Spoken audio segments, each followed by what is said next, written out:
So welcome to Telangana Monthly Roundup for February 2024 by me, V. Ravikant Sharma in LTX classes. So previous Telangana Monthly Roundup, that is April 2024. So April 2024 కి మంచి views ఇచ్చి మంచి feedback ఇచ్చి ఒక ఒక constructive suggestions కూడా ఇచ్చినటువంటి మీ అందరికీ కూడా thank you very much. So మీరు ఇచ్చినటువంటి ఈ యొక్క ఎంకరేజ్మెంట్ తోటి ఫిబ్రవరి 2024 తెలంగాణ మంత్రి రౌండప్ తోటి ఈ యొక్క వీడియోలో మీకైతే స్వాగతం పలుకుతున్నాను. సో దీంతో పాటుగా డిసెంబర్ 2023 నుంచి ఎప్పుడైతే రేవంత్ రెడ్డి గారి కొత్త గవర్నమెంట్ ఫామ్ అయిందో డిసెంబర్ 2023 అప్పటి నుంచి గవర్నమెంట్ పాలసీస్ అవ్వచ్చు, స్కీమ్స్ అవ్వచ్చు, బడ్జెట్ అవ్వచ్చు, అడ్మినిస్ట్రేషన్ పాయింట్ ఆఫ్ వ్యూ అవ్వచ్చు, అపాయింట్మెంట్స్ లో చాలా చేంజెస్ ఉంటాయి. కాబట్టి డిసెంబర్ 2023 నుంచి గ్రూప్ 1 ప్రిలిమ్స్ ముందు వరకు కూడా ఈ యొక్క మంత్లీ రౌండప్ చేయడం జరుగుతుంది. అదేవిధంగా గ్రూప్ 2 అండ్ అప్కమింగ్ ఎగ్జామినేషన్స్ కూడా ఈ యొక్క మంత్లీ రౌండప్ సిరీస్ అయితే కంటిన్యూ అవుతుంది. సో ఇదే విధంగా ఈ యొక్క క్వాలిటీ లెక్చర్స్ ని ఎక్కువ మందికి షేర్ చేస్తూ ఒక కన్స్ట్రక్టివ్ ఫీడ్బ్యాక్ ని ఇస్తూ మంచి ఎంకరేజ్మెంట్ ఇస్తూ మీరు బెనిఫిట్ పొందుతూ ఈ యొక్క లెక్చర్ సిరీస్ నుంచి మంచి నాలెడ్జ్ ని అదేవిధంగా మంచి మార్క్స్ ని గెయిన్ చేయాలని నేను మనస్ఫూర్తిగా కోరుకుంటున్నాను. So speciality of this current affairs ఏంటంటే quality matters. So quality point of వ్యూలో యూపీఎస్సి స్టాండర్డ్ లో ఒక అనలిటికల్ డెప్త్ అయితే మనం ఇవ్వడం జరుగుతుంది. సో జస్ట్ కంటెంట్ ని కాపీ పేస్ట్ చేసి డంప్ చేయడం కాకుండా కంటెంట్ ఇచ్చిన ప్రతి సోర్స్ ని నేను కరెంట్ అఫైర్స్ స్టార్టింగ్ స్లైడ్ లోనే ఆ యొక్క లింక్ ని నేను పే చేయడం జరుగుతుంది. ఒక ఆథెంటిక్ రిఫరెన్సెస్ గవర్నమెంట్ యొక్క డాక్యుమెంట్స్ నుంచి కనుక తీసుకుంటే ఏ డాక్యుమెంట్ తీసుకున్నాము, ఏ పేజ్ నెంబర్ నుంచి తీసుకున్నామని చెప్తున్నాము. అంతే తప్ప ఫేక్ న్యూస్ కానీ, ఫ్యాబ్రికేట్ న్యూస్ కానీ, అనాథరైడ్ న్యూస్ కానీ మనం కరెంట్ అఫైర్స్ లెక్చర్ సిరీస్ లో ఎక్కడా తీసుకోము. సో స్టూడెంట్స్ యొక్క రిక్వెస్ట్ ప్రకారం ఒక పీడిఎఫ్, సో ఏ లెక్చర్ అయితే నేను చెప్తున్నానో సేమ్ పీపీటీని మీకు డిస్క్రిప్షన్ బాక్స్ లో పెట్టడం జరుగుతుంది. దాన్ని మీరు డౌన్లోడ్ చేసుకుని ఒక క్లాస్ విన్న తర్వాత రివిజన్ పర్పస్ దాన్ని యూజ్ చేసుకోవచ్చు. అండ్ పీపీటీలో ప్రతి ఇన్ఫర్మేషన్ డంప్ చేయబడుతుంది అనుకుంటే తప్పండి. సో పీపీటీ అనేది ఒక రిఫరెన్స్ కోసం ఒక మెటీరియల్ లాగా యూజ్ అవ్వాలనే ఉద్దేశంతో ఎక్కువ ఇన్ఫర్మేషన్ ఇస్తున్నాం. కానీ so beyond the PPT interpretations అవ్వచ్చు, ఆ యొక్క న్యూస్ నుంచి మనం ఏం నేర్చుకోవాలి, దాన్ని ఎంసీక్యూ పాయింట్ ఆఫ్ వ్యూలో ఎలా అర్థం చేసుకోవాలి, ఆన్సర్ రైటింగ్ కోసం ఒక ముడి సరుకు లాగా ఒక రా మెటీరియల్ లాగా ఎలా యూజ్ చేసుకోవాలో ఓవరాల్ ఎక్స్ప్లెనేషన్ అయితే మనకి ఇవ్వడం జరుగుతుంది. అండ్ ఇది ఎక్స్క్లూజివ్ గా టీఎస్పీఎస్సీ సంబంధించింది. తెలంగాణ కరెంట్ అఫైర్స్ అని చెప్పి తమ్నైల్ లో పెట్టి లోపల కొన్ని ఇండియన్ వి కొన్ని వరల్డ్ వి చెప్పేసి, లేదా తెలంగాణకి చిన్న లింక్ ఉంటే ఆ లింక్ ను పట్టుకుని ఈ రకంగా తెలంగాణ కరెంట్ అఫైర్స్ అని చెప్పి వ్యూస్ పెంచుకోవడము, లేకపోతే సబ్స్క్రిప్షన్ పెంచుకోవడము, లేకపోతే వీడియో యొక్క డ్యూరేషన్ పెంచుకోవడం కాదు. ఓన్లీ తెలంగాణ స్పెసిఫిక్ గా యూపీఎస్సీ స్టాండర్డ్ లో, సో ఇది గ్రూప్ 1 గ్రూప్ ఎగ్జామ్స్ ప్రిపేర్ అవుతున్నప్పటికీ యూపీఎస్సీ స్టాండర్డ్స్ లో మాత్రమే ఈ వీడియో తయారు చేయడం జరుగుతుంది. స్లైడ్స్ అన్ని మీకు ఇంగ్లీష్ మీడియంలో ఉంటాయి. తెలుగు మీడియం వాళ్ళకి అర్థం అవ్వడం కోసం బైలింగ్వల్ ఎక్స్ప్లెనేషన్ కూడా ఉంటుంది. బట్ ఇంగ్లీష్ టర్మినాలజీ విషయంలో కానీ, ఈ యొక్క లాంగ్వేజ్ విషయంలో కానీ ఎటువంటి రాజీ ఉండదు. కంప్లీట్ గా యూపీఎస్సీ స్టాండర్డ్స్ లోనే ఉంటుంది. So my humble request to all of you to please share this video to as many students as possible, so that greatest of the number students will be benefited out of this lecture series. Thank you. So మన first current affair ఫిబ్రవరి 2024 లో Niloufer hospital in Hyderabad launches new born screening programme to detect rare genetic conditions. So ఈ rare genetic conditions ని తెలుసుకోవడం కోసం నీలోఫర్ హాస్పిటల్లో ఒక screening programme అయితే Telangana government along with national health mission యొక్క ఇద్దరి సౌజన్యంతో ఒక ప్రోగ్రామ్ ని లాంచ్ చేయడం జరిగింది. సో రేర్ జెనెటిక్ కండిషన్స్ కి సంబంధించినటువంటి జనరల్ స్టడీస్ యొక్క బేస్ మనకు ఉండాలి. సో ఏ కరెంట్ అఫైర్ కైనా స్టాండర్డ్ జిఎస్ యొక్క బేస్ ని ఫస్ట్ కవర్ చేయడం జరుగుతుంది. ఆ తర్వాత ప్రెసెంట్ న్యూస్ లో ఎందుకు ఉంది, దానికి సంబంధించిన వే ఫార్వర్డ్ డిస్కస్ జరుగుతుంది. వీటితో పాటు ఈ న్యూస్ ఏ సోర్స్ నుంచి తీసుకున్నామో ఆ సోర్స్ సంబంధించిన వివరాలు కూడా మీరు you can cross check after ending the class.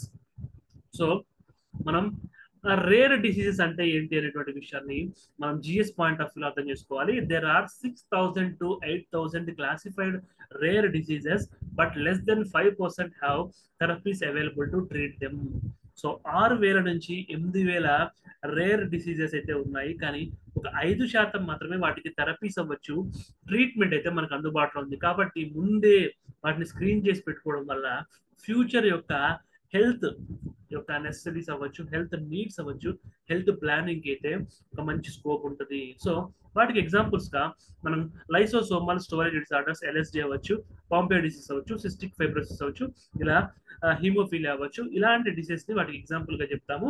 About 95% rare diseases have no approved treatment, less than 1 in 10 patients receive disease specific treatment. So ఇలా 10 మందిలో ఒక్కళ్ళు మాత్రమే ఎందుకు తీసుకుంటున్నారంటే, ఫస్ట్ థింగ్ వాటి యొక్క కాస్ట్ ఎక్కువ, ట్రీట్మెంట్ అవ్వచ్చు, మెడిసిన్స్ అవ్వచ్చు, కాస్ట్ ఎక్కువ.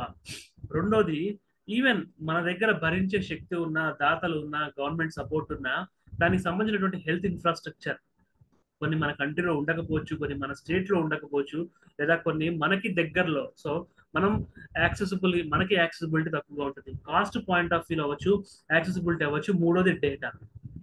సో ఓన్లీ 5% ఆఫ్ ద వాటికి థెరపీస్ అందుబాటులో ఉన్నాయి, 90% ఆఫ్ ద వాటికి లేదు, యాక్సెసిబిలిటీ కూడా లేదు. బట్ ఇలాంటి వాటి మీద డేటా కావాలి అంటే R&D, రీసెర్చ్ అండ్ డెవలప్మెంట్ మీద ఎక్కువ ఇన్వెస్ట్ చేయాలి. బట్ ఇదంతా కమర్షియల్ గా వేబుల్ కాదు కాబట్టి ఎక్కువ వీటి మీద రీసెర్చెస్ అని కూడా జరగవు, కాబట్టి డేటా స్కార్సిటీ కూడా ఉండదు. సో చెప్పుకుంటూ పోతే రేర్ డిసీజెస్ ని ట్యాకిల్ చేయడానికి ప్రతి ఒక్క విషయంలో హటిల్స్ ఉన్నాయి. Research and development point of view అవ్వచ్చు, ఫండింగ్ అవ్వచ్చు, యాక్సెసిబిలిటీ అవ్వచ్చు, అండ్ ఎక్స్పర్ట్స్, డొమైన్ ఎక్స్పర్ట్స్ కూడా మన కంట్రీలో దొరకపోవచ్చు. ఒక డొమైన్ ఎక్స్పర్ట్ దొరికితే దానికి క్రాస్ సెక్షనల్ గా దానికి సంబంధించిన ఇంకొక డొమైన్ ఎక్స్పర్ట్ యొక్క అవకాశము, వాళ్ళ యొక్క కొలాబరేషన్ కూడా మనకి అవసరం పడవచ్చు. బట్ అలాంటి సదుపాయాలు ఉండకపోవచ్చు. 80% of this disease have genetic origins. So ఈ యొక్క రేర్ జెనెటిక్ కండిషన్స్ ని స్క్రీనింగ్ చేస్తామన్నాం కాబట్టి, ఒక రేర్ డిసీజ్ అంటే నార్మల్ మనం రోగాలని అనుకుంటాం, కానీ వీటికి జెనెటిక్స్, ఒక జీన్స్ సంబంధించినటువంటి జన్యుపరమైనటువంటి ఆరిజిన్స్ అయితే వీటికి ఉంటాయి. So these diseases have differing definitions in various countries. ఒక్కొక్క కంట్రీ వీటిని ఒక్కొక్క రకంగా చేసింది. మనం ఒక బ్రాడ్ డెఫినేషన్ చూసుకున్నట్లయితే 1 in 10,000 population to 6 per 10,000 population. So ఒక్కొక్క కంట్రీ ఒక్కొక్క లెక్క ఉంది. సో బ్రాడ్ గా మనం చూస్తే 1 నుంచి 6, ఒక 10,000 మంది జనాభాలో 1 నుంచి 6 కనుక ఒక వ్యాధి ఉంటే, మిగతా ఎవరికి ఆ వ్యాధికి సంబంధించినటువంటి లక్షణాలు అవ్వచ్చు, ఆ వ్యాధికి సంబంధించిన హిస్టరీ, ఆ డిసీజ్ హిస్టరీ లేకపోతే దాన్ని మనం రేర్ డిసీజ్ అని చెప్పి అనుకోవచ్చు. However, broadly, a rare disease is defined as a health condition of low prevalence. So తక్కువ మందికి ఆ వ్యాధి సోకడం అనేటువంటిది జరుగుతుంటుంది. That effects a small number of people. తక్కువ మందికి ఎఫెక్ట్ అవుతుంది కాబట్టి యొక్క పాలసీ ఫార్ములేషన్స్ లో అవ్వచ్చు, బడ్జెట్ లో అవ్వచ్చు, కంట్రీకి సంబంధించినటువంటి హెల్త్ మిషన్స్ లో అవ్వచ్చు, వీటికి అంత ప్రియారిటీ ఉండదు. ఎందుకంటే India being a highly populated country, మనకున్నటువంటి ఫినాన్షియల్ కన్స్ట్రైంట్స్ అవ్వచ్చు, మనకున్నటువంటి ప్రియారిటీస్ అవ్వచ్చు, greatest of the numbers. So ఒక utilitarian approach, ethics, UPSC ethics point of వ్యూలో మనం చూస్తే యూటిలిటేరియన్ అప్రోచ్ అనేటువంటిది మనం ముందు ఫాలో అవుతాము. ఎక్కువ మందికి, ఒక మెజారిటీ ప్రజలకి ఏ యొక్క హెల్త్ నీడ్స్ ఉన్నాయో వాటిని తీర్చిన తర్వాతే ఈ రేర్ డిసీజ్ మీద గవర్నమెంట్ ఫోకస్ చేయడానికి అవసరమైనటువంటి ఈ విషయంలో ప్రభుత్వాన్ని కానీ ఎవరిని తప్పుపట్టాల్సినటువంటి అవసరం లేదు. When compared with other prevalent disease in the general population, many cases of rare diseases may be serious chronic life threatening. So దురదృష్టవశాత్తు ఈ రేర్ డిసీజ్ అనుకున్నాం కానీ వాటి యొక్క ఇంపాక్ట్ కూడా రేర్ గా ఉంటుందేమో, అంత ఎక్కువ ఉండదేమో అనుకుంటాం, కానీ అవి చాలా వరకు సీరియస్ గా జీవితాన్ని కనుక తీసేసేటువంటి, జీవితాన్ని శాసించేటువంటి లైఫ్ థ్రెటనింగ్ డిసీజ్ గా యొక్క రేర్ డిసీజెస్ ఉన్నాయి. India has close to 50 to 100 million people affected by rare diseases. So మన జనాభా ఇప్పుడు అప్రాక్సిమేట్ గా 140 crores అని చెప్పి మనం అనుకుంటే, దాంట్లో దాదాపు 5 కోట్ల మందికి మాత్రం ఈ రేర్ డిసీజెస్ అయితే ఉండడం జరిగింది.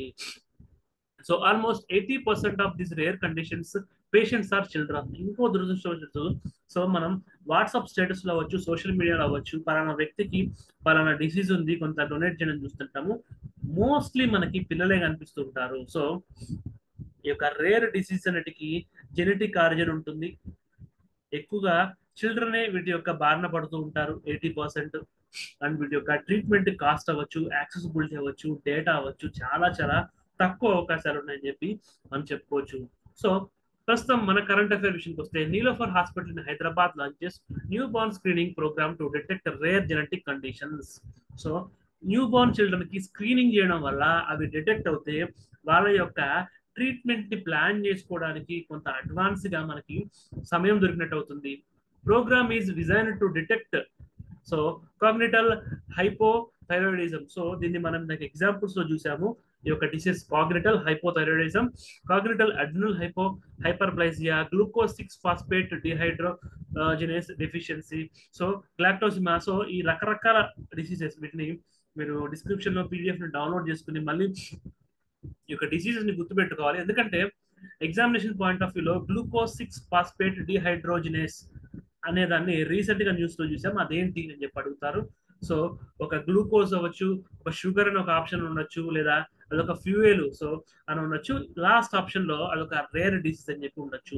సో ఈ కరెంట్ అఫైర్ విన్నప్పుడు వీటికి సంబంధించిన టర్మినాలజీస్ జస్ట్ ఒకసారి చదివి వదిలేసినా కానీ బ్రెయిన్ గుర్తుపెట్టుకుంటుంది. గుర్తుంటుందా గుర్తుండలేదా అని కన్ఫ్యూజన్ అవసరం లేదు.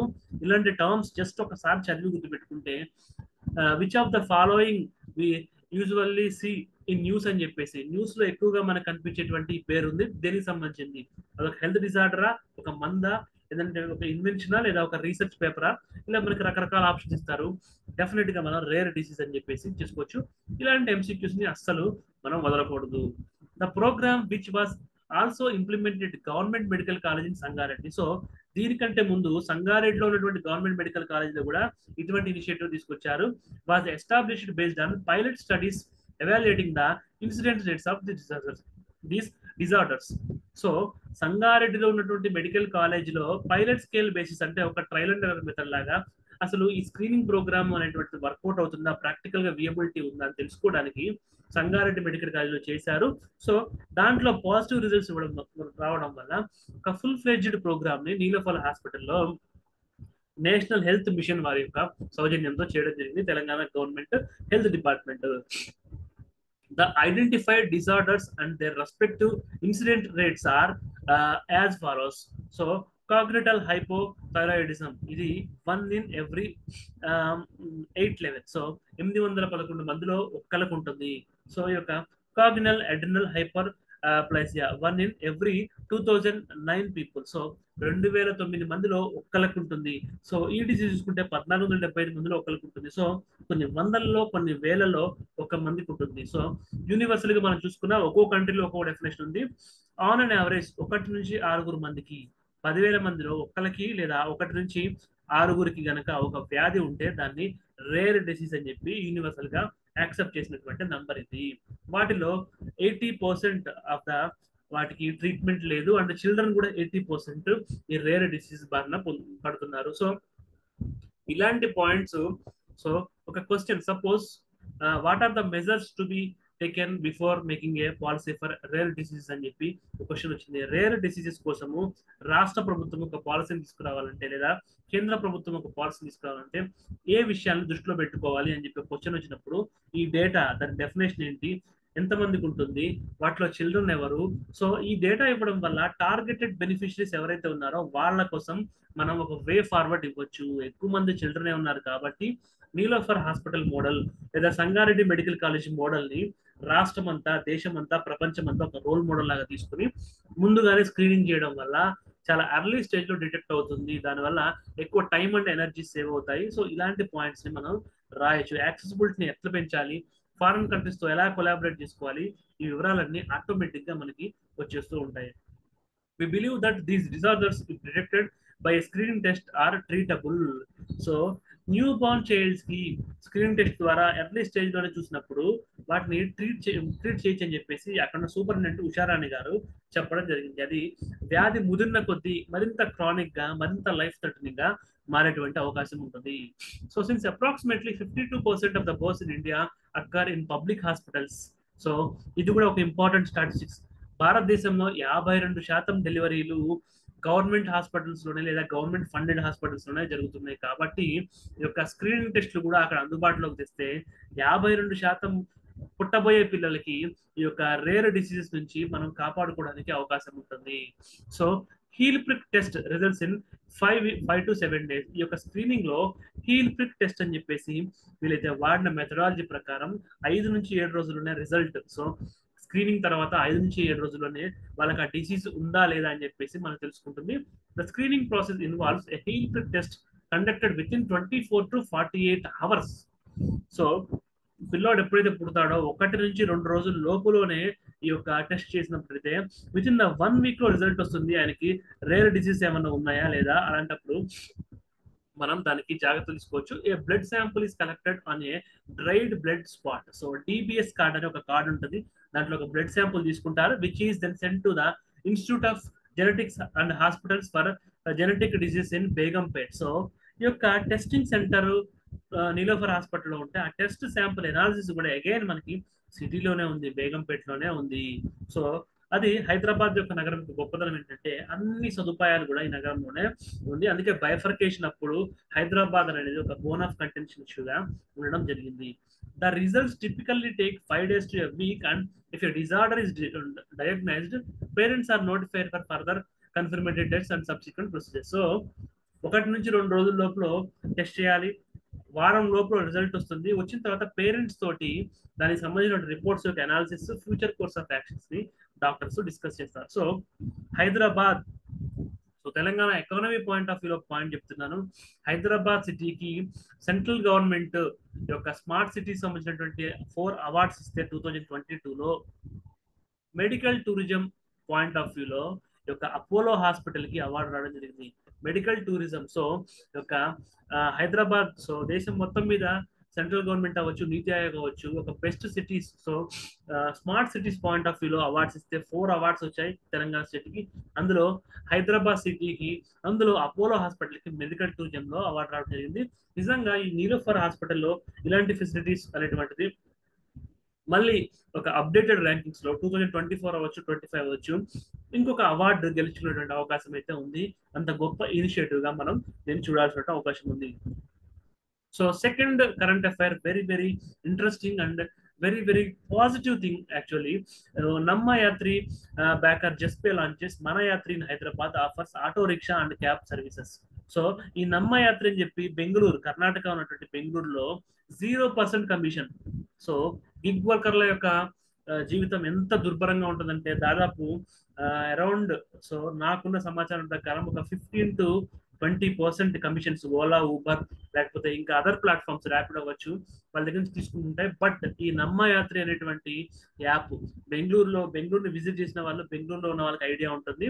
సో దానికి సపోర్ట్ చేస్తున్నటువంటి జస్పే అనేటువంటి యొక్క సంస్థ వాళ్ళు మన యాత్రి, సో కన్నడలో నమ్మ యాత్రి అని చెప్పింది, ఇక్కడ మన యాత్రి అనేటువంటి హైదరాబాద్ లో స్టార్ట్ చేశారు. సో ఆటో రిక్షా అవ్వచ్చు, క్యాబ్ వర్కర్స్ అవ్వచ్చు, 0% కమిషన్ తీసుకుని వాళ్ళకి డైరెక్ట్ గా కస్టమర్ తోటి ఈ యొక్క platform, so customer cab driver యొక్క ఇంటిగ్రేటింగ్ ప్లాట్ఫామ్ గా ఉన్నటువంటి ఓలా, ఊబర్, ర్యాపిడో లాగా యొక్క మన యాత్రి అనేటువంటిది జస్పే వాళ్ళ మన యాత్రి ఉంటుంది. బట్ ఇక్కడ 0% కమిషన్ తీసుకుంటారు. సో ఈ కరెంట్ అఫైర్ ని ఇక్కడ డిస్కస్ చేయడానికి కారణం ఏంటంటే మన ప్రతిష్టాత్మకమైనటువంటి టీ హబ్, సో ఈ యొక్క జస్పే అవ్వచ్చు, మన యాత్రి అవ్వచ్చు, వీళ్ళ యొక్క రూట్స్ టీ హబ్ లోనే, మన తెలంగాణలో మన హైదరాబాద్ ఉన్న టీ హబ్ ఇంక్యుబేటర్ సెంటర్ లోనే వీటికి సంబంధించినటువంటి డెవలప్మెంట్స్ జరిగాయి కాబట్టి, సో గవర్నమెంట్ పాయింట్ ఆఫ్ వ్యూలో టీ హబ్ యొక్క రిజల్ట్స్, సో టీ హబ్ అనేటువంటి ఒక గవర్నమెంట్ ఇన్ఫ్రాస్ట్రక్చర్, ఒక government supported mechanism, industry point of వ్యూలో వచ్చు, mobility, urban mobility. So Telangana ఉన్నటువంటి అర్బన్ మొబిలిటీకి, తెలంగాణ ఉన్నటువంటి గిగ్ వర్కర్స్ యొక్క వెల్ఫేర్ కి, తెలంగాణ ఉన్నటువంటి ఈ యొక్క కన్స్యూమర్స్ ఎవరైతే ఈ యొక్క ప్లాట్ఫామ్స్ వాడుతున్నారో కన్స్యూమర్స్ పాయింట్ ఆఫ్ వ్యూలో, సో ఇన్ని రకాలుగా ఒక మల్టీ మోడల్ డెవలప్మెంట్ కి టీ హబ్ ఎలా అయితే రూట్స్ లో, సో ఒక రూట్ కాజ్ అయిందో దాన్ని మనం డిస్కస్ చేయబోతున్నాం. నమ్మ Yatri backed Juspay launches Mana Yatri in Hyderabad offers auto rickshaw and cab services. Namma Yatri backer Juspay launches Mana Yatri in Hyderabad providing both auto rickshaw and cab services. So auto రిక్షాతో పాటు క్యాబ్ సర్వీస్ కూడా ప్రొవైడ్ చేస్తుంది. The app developed by Juspay which launched Namma Yatri in cities like Bengaluru is supported by the Telangana government's T Hub in Hyderabad. So government back T Hub లోనే దీన్ని launch చేయడం జరిగింది.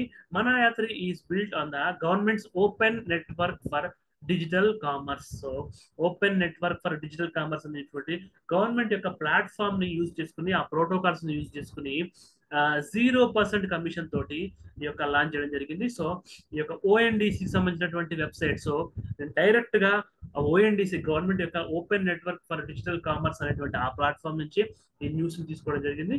So మీరు ఈ పీడిఎఫ్ ని లేదా పీపీటీని డౌన్లోడ్ చేసుకున్న తర్వాత you can cross check the entire information once again. So Manayatri collaborates with the Telangana government's T-Hub to customize its services according to the needs of the Hyderabad. So అక్కడ ఈ యొక్క జస్పే వాళ్ళ దగ్గర technology ఉంది, ఈ యొక్క టీ హబ్ అవ్వచ్చు, government దగ్గర ఈ ఓఎన్డిసి ప్లాట్ఫామ్ అవ్వచ్చు. సో వాళ్ళ టెక్నాలజీ యొక్క ప్లాట్ఫామ్ రెండు అనుసంధానం అయ్యి ఇక్కడేమో ఒక క్యాబ్ డ్రైవర్స్ లేదా గిగ్ వర్కర్స్, సో ఈ క్యాబ్ డ్రైవర్స్ ని ఇంకో పక్కన కన్స్యూమర్స్ ని ఎవరైతే కస్టమర్స్ ఉంటారో వాళ్ళు ఇంటిగ్రేట్ చేయడం జరిగింది. సో ఇక్కడ గవర్నమెంట్ కి బెనిఫిట్, టెక్నాలజీ ట్రాన్స్ఫర్ ఇచ్చినటువంటి కంపెనీకి కూడా ఒక గుడ్ విల్, ఒక గుడ్ మెసేజ్, ఒక బ్రాండ్ వాల్యూ పెరుగుతుంది.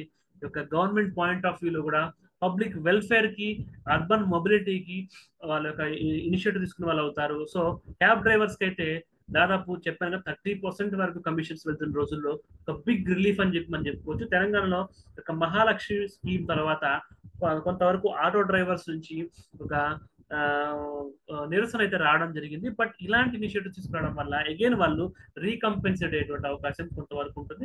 అండ్ కన్స్యూమర్ పాయింట్ ఆఫ్ వ్యూలో కూడా ఈ కమిషన్స్ వల్ల ఫేర్ ప్రైస్ కూడా పెరిగేటువంటి అవకాశం ఉంటుంది కాబట్టి వాళ్ళకు కూడా ఉపశమనం అయితే ఉంటుంది. So it improves first and last mile connectivity. So ప్రతి చోటకి సిటీ బస్సు లేదా మెట్రో లేదా MMTS services end to end connections అయితే ఉంటుంది, లాస్ట్ మైల్ కనెక్టివిటీ ఉండదు. బట్ ఇలాంటి వాటి వల్ల ఒక public transport, so environment point of వ్యూలో ఆఖరికి ఎన్విరాన్మెంట్ పాయింట్ ఆఫ్ వ్యూలో చూసిన పర్సనల్ వెహికల్ వాడుకునే బదులు ఒక షేరింగ్ యాప్స్ అవ్వచ్చు, ఒక షేరింగ్ ట్రాన్స్పోర్ట్ సిస్టమ్ అవ్వచ్చు, వీటి వల్ల చాలా యూజ్ ఉంటుంది. షాన్ ఎంఎస్ ఫ్రమ్ జెస్పే. సో ఈ ఎంఎస్ యొక్క జెస్పే నుంచి ఒక రిప్రజెంటేటివ్ ఏం చెప్పారంటే, మన Yatri is not just an app but a community movement rooted in Hyderabad rich local culture. So Hyderabad నగరంలో ఉన్నటువంటి ఒక రిచ్ కల్చర్ ఏదైతే బాయ్ బాయ్ కల్చర్ ఉందో దానికి కమ్యూనిటీ మొబిలిటీ అవ్వచ్చు, అర్బన్ మొబిలిటీ అవ్వచ్చు, లాస్ట్ మైల్ కనెక్టివిటీ అవ్వచ్చు, ఇది ఇంకా హైదరాబాద్ కల్చర్ ని, ఒక బ్రదర్హుడ్ కల్చర్ ని ఇంకా పెంచి పోషించేటువంటి యాప్ గానే ఉంటుంది. Aim to redefine Hyderabad mobility, making it more convenient, efficient and reflective of our vibrant community. Hyderabad లో ఉన్నటువంటి ప్రజలు చైతన్యవంతమైన ప్రజలు, ఒక బాయ్ బాయ్ కల్చర్ ఉంది.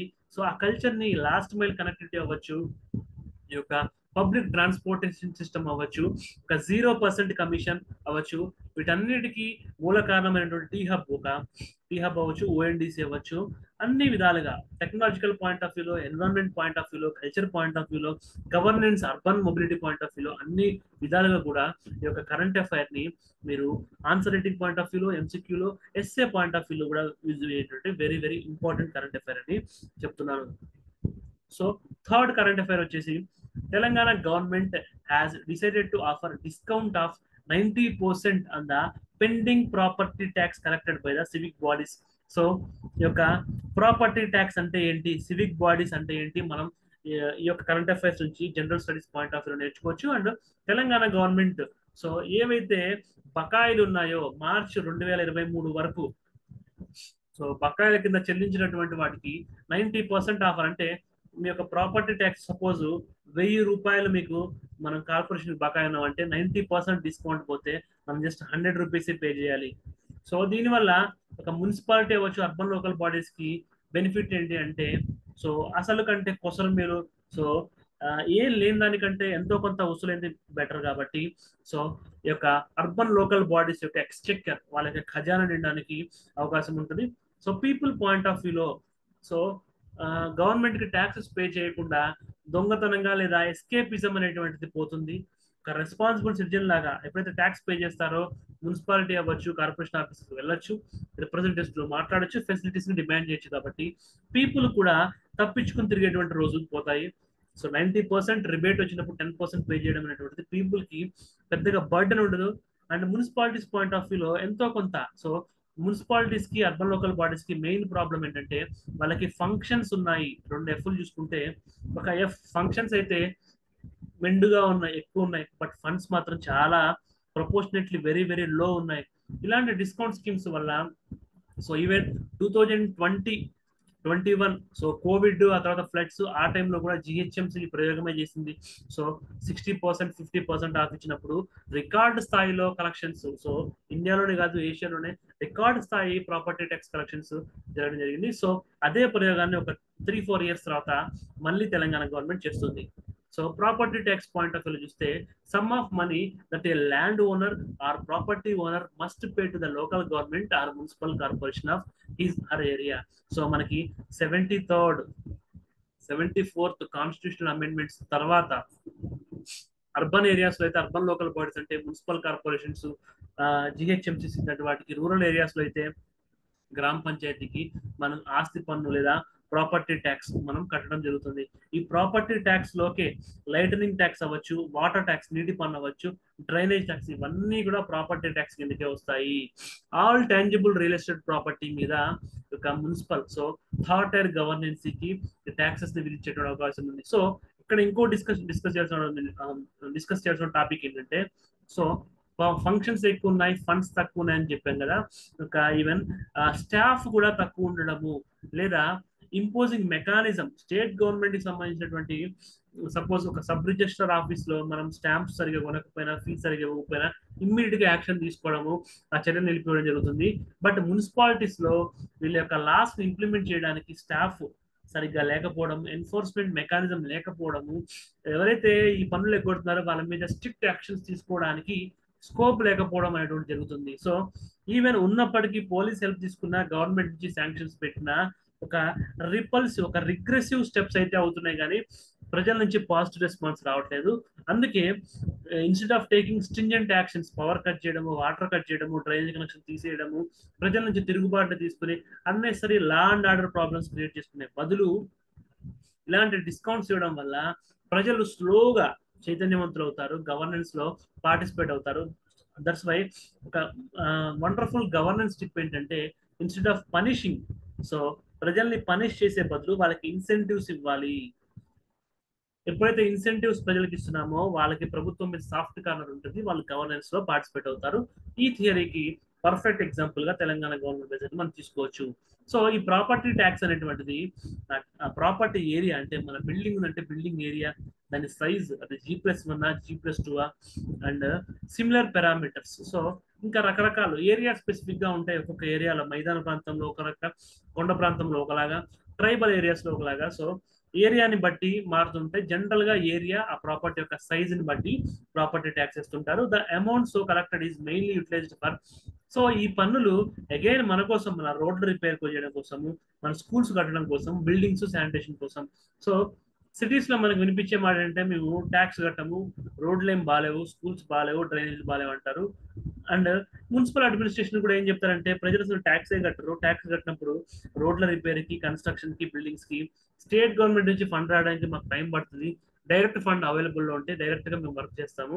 సో రెండు వైపుల నుంచి ఇదే ట్యాక్స్ కట్టరు కాబట్టి పని చేయమని వీళ్ళు, వాళ్ళు పని చేయరు కాబట్టి మేము కట్టమని వీళ్ళు, రెండు వైపులు ఉంటుంది. సో ఈ అన్నెసరీ డిస్కషన్ ని ప్రొలాంగ్ చేసే బదులు ఈ 90% రిబేట్ డిస్కౌంట్ ఇస్తే ఆటోమేటిక్ ప్రజలు కట్టడం అనేవి మొదలు పెడతారు. ఎంతో కొంత ఫండ్ స్టార్ట్ అయినప్పుడు ఈ ఇనిషియేటివ్స్ ఎంతో కొంత వర్క్ మొదలు పెట్టడానికి అవకాశం ఉంటుంది. కాబట్టి ఈ స్టెప్ ని మనం ఖచ్చితంగా వెల్కమ్ చేయాల్సిన అవసరం ఉంది.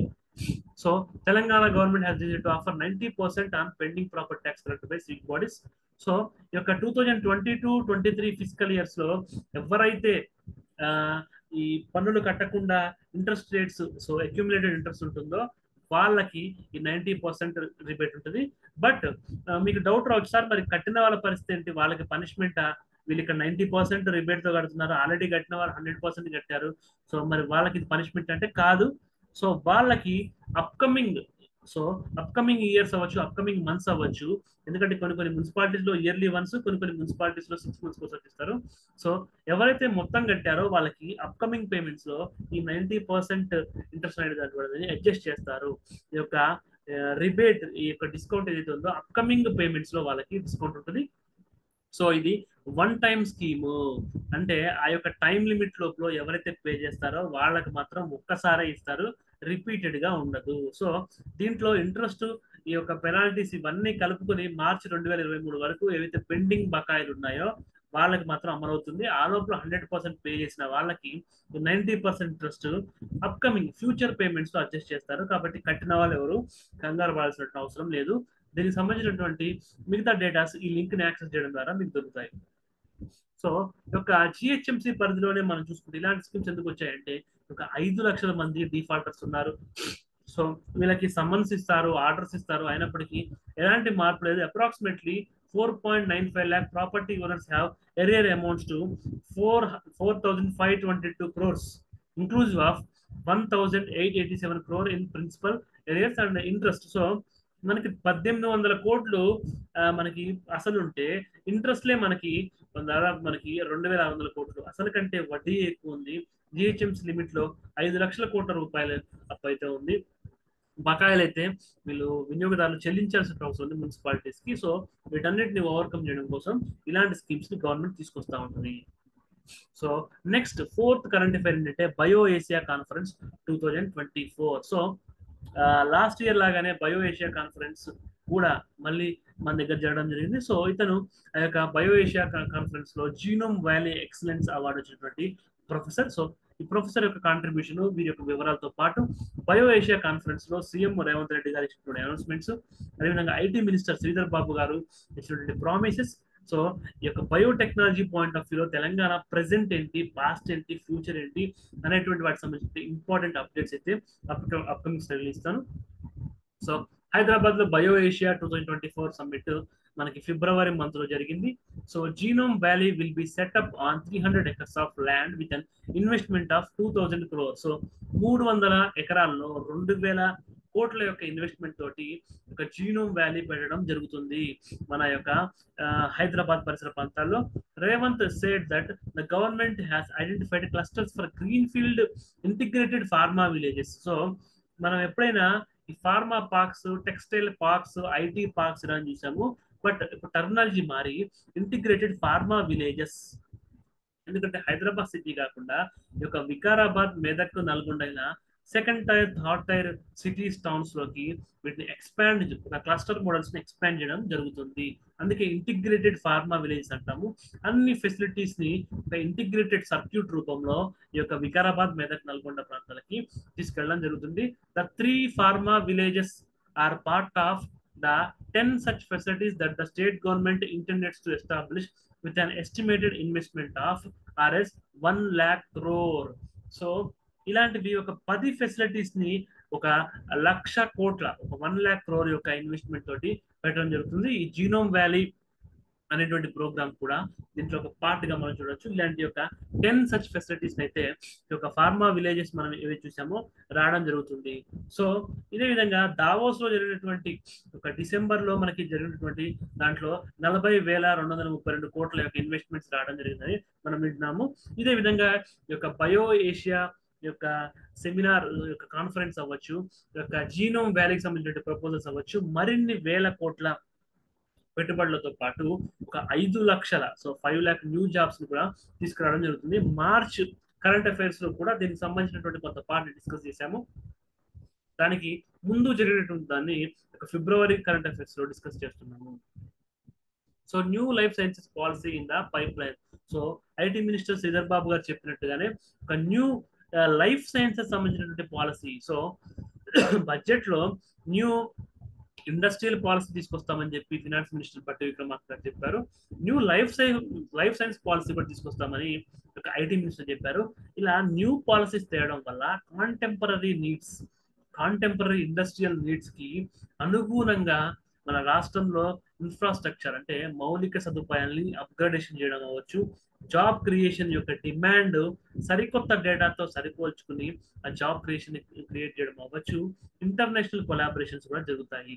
ఓల్డ్ పాలసీస్ వల్ల old thought process, old collaborations, old data తోటి గ్రౌండ్ రియాలిటీకి దూరంగా ఇంప్రూవ్మెంట్స్ ఉంటాయి. అందుకే న్యూ పాలసీస్ ఎప్పుడైనా రావాల్సినటువంటి ఆవశ్యకత అయితే మనకి కేంద్రంలో అవ్వచ్చు, రాష్ట్రంలో అవ్వచ్చు ఖచ్చితంగా ఉంది. సో మినిస్టర్ గారు ఏం చెప్తున్నారంటే new dynamic life sciences policy for the state which will be a fusion between technology and sciences. So ఎప్పుడైనా టెక్నాలజీ అంటాం కానీ ఒక ప్యూర్ సైన్స్ లేదా లైఫ్ సైన్స్ లేదా బేసిక్ సైన్స్ లో ఫండమెంటల్ రీసెర్చ్ అనేటువంటిది ఆగిపోయినప్పుడు ఈ యొక్క టెక్నాలజికల్ అప్లికేషన్స్ కూడా ఆటోమేటిక్గా ఆగిపోతాయి. అందుకే సైన్స్ ఒక కంటితోటి, టెక్నాలజీని ఒక కంటితో చూసినప్పుడే మన యొక్క దేశం యొక్క సైంటిఫిక్ టెంపర్ అవ్వచ్చు, మన యొక్క ఫ్యూచర్ స్కోప్ ఈ science and technology point of వ్యూలో ఉంటుంది. రెండింటిని ఈక్వల్ గా మనం చూడాల్సినటువంటి ఆవశ్యకత ఉన్నాయి. ఇదే ఐటీ మినిస్టర్ కూడా చెప్తున్నారు. On the occasion the genome valley excellence award. So మనం ఇందాక సైడ్ లో చూసిన ప్రొఫెసర్ పేరు ఏంటంటే ప్రొఫెసర్ గ్రెగ్ ఎల్ సిమేజా అనేటువంటి వాళ్ళకి ఈ యొక్క జీనోమ్ వ్యాలీ ఎక్సలెంట్ అవార్డ్ ని ఈ బయో ఏషియా 2024 యొక్క కాన్ఫరెన్స్ లో ప్రెసెంట్ చేయడం జరిగింది. So fifth current affair, Telangana CM Revanth Reddy garu implements free electricity and 500 gas cylinder scheme. So ఈ రెండు స్కీమ్స్ ఆల్రెడీ మనం మహాలక్ష్మి ఫ్రీ బస్ స్కీమ్ చూసాము, ఆరోగ్యశ్రీ యొక్క కవరేజ్ పెంచడం చూసాము. సో మీ రెండు గ్యారెంటీల కింద చూడొచ్చు. 500 రూపాయల సిలిండర్ అవ్వచ్చు, ఈ యొక్క ఫ్రీ ఎలక్ట్రిసిటీ అవ్వచ్చు. దాదాపు మనకి 6 గ్యారంటీస్ లో 4 గ్యారంటీస్, సో పూర్తిగా అవ్వచ్చు, పార్షల్ కావచ్చు, కొంతవరకు 4 గ్యారంటీలు కొంతవరకు గ్రౌండ్ లెవెల్లో ఇంప్లిమెంట్ అయినట్టు. సో మహాలక్ష్మి అయితే ఫుల్ ఫ్లెడ్జ్డ్ గా మనకు చూసాము. ఈ ఆరోగ్యశ్రీ అవ్వచ్చు, సిలిండర్ అవ్వచ్చు, ఫ్రీ ఎలక్ట్రిసిటీ అవ్వచ్చు, కొన్ని కండిషన్స్ పెట్టారు. అంటే తెల్ల రేషన్ కార్డు ఉన్న వాళ్ళు, సో యొక్క ప్రజల్ని సర్వే చేసినప్పుడు ఆ యొక్క అప్లికేషన్స్ సబ్మిట్ చేసిన వాళ్ళు ఆ పీరియడ్ లో ఇలా కొన్ని రెస్ట్రిక్షన్స్ లోబడి మిగతా 3 హామీలు అయితే ఉన్నాయి. బట్ మహాలక్ష్మి మాత్రం అబ్సొల్యూట్ గా, సో గవర్నమెంట్ యొక్క Day 2 నుంచి December 9th నుంచి ఆ యొక్క అమలు అయితే మనం చూస్తా ఉన్నాం. దాదాపుగా 4 పథకం అయితే సీఎం గారు టచ్ చేయడం జరిగింది last 3-4 months of new government లో. So Telangana CM Revanth implements free electricity and 500 gas cylinder scheme under Gruhajyothi scheme. So 6 గ్యారంటీల్లో మహాలక్ష్మి స్కీమ్ కింద free bus for women, Gruhajyothi కింద మహిళలకు కూడా సో ఈ యొక్క Gruhajyothi scheme the households consuming up to 200 units, 200 యూనిట్ల లోపల. సో గుర్తుపెట్టుకోండి, 200 యూనిట్ల లోపల మాత్రమే ఈ పథకం అప్లై అవుతుంది. As per month will get 0 bills from the March. Bills వస్తాయి బట్ 0 రూపీస్ తో వస్తాయి. ఎలా అయితే మహాలక్ష్మి స్కీమ్ లో 0 టికెట్స్, సో టికెట్ ఇస్తారు బట్ 0 ఉంటుంది. సో కరెంట్ బిల్ కూడా ఇక్కడ 0 తో మనకు వస్తుంది. Implementation of 2 more guarantees, 200 units of free electricity to each house hold and cooking gas cylinder for 500 అయితే ఎగ్జిక్యూషన్ లోకి అయితే ఈ యొక్క ఫిబ్రవరి మంత్ నుంచి రావడం జరిగింది.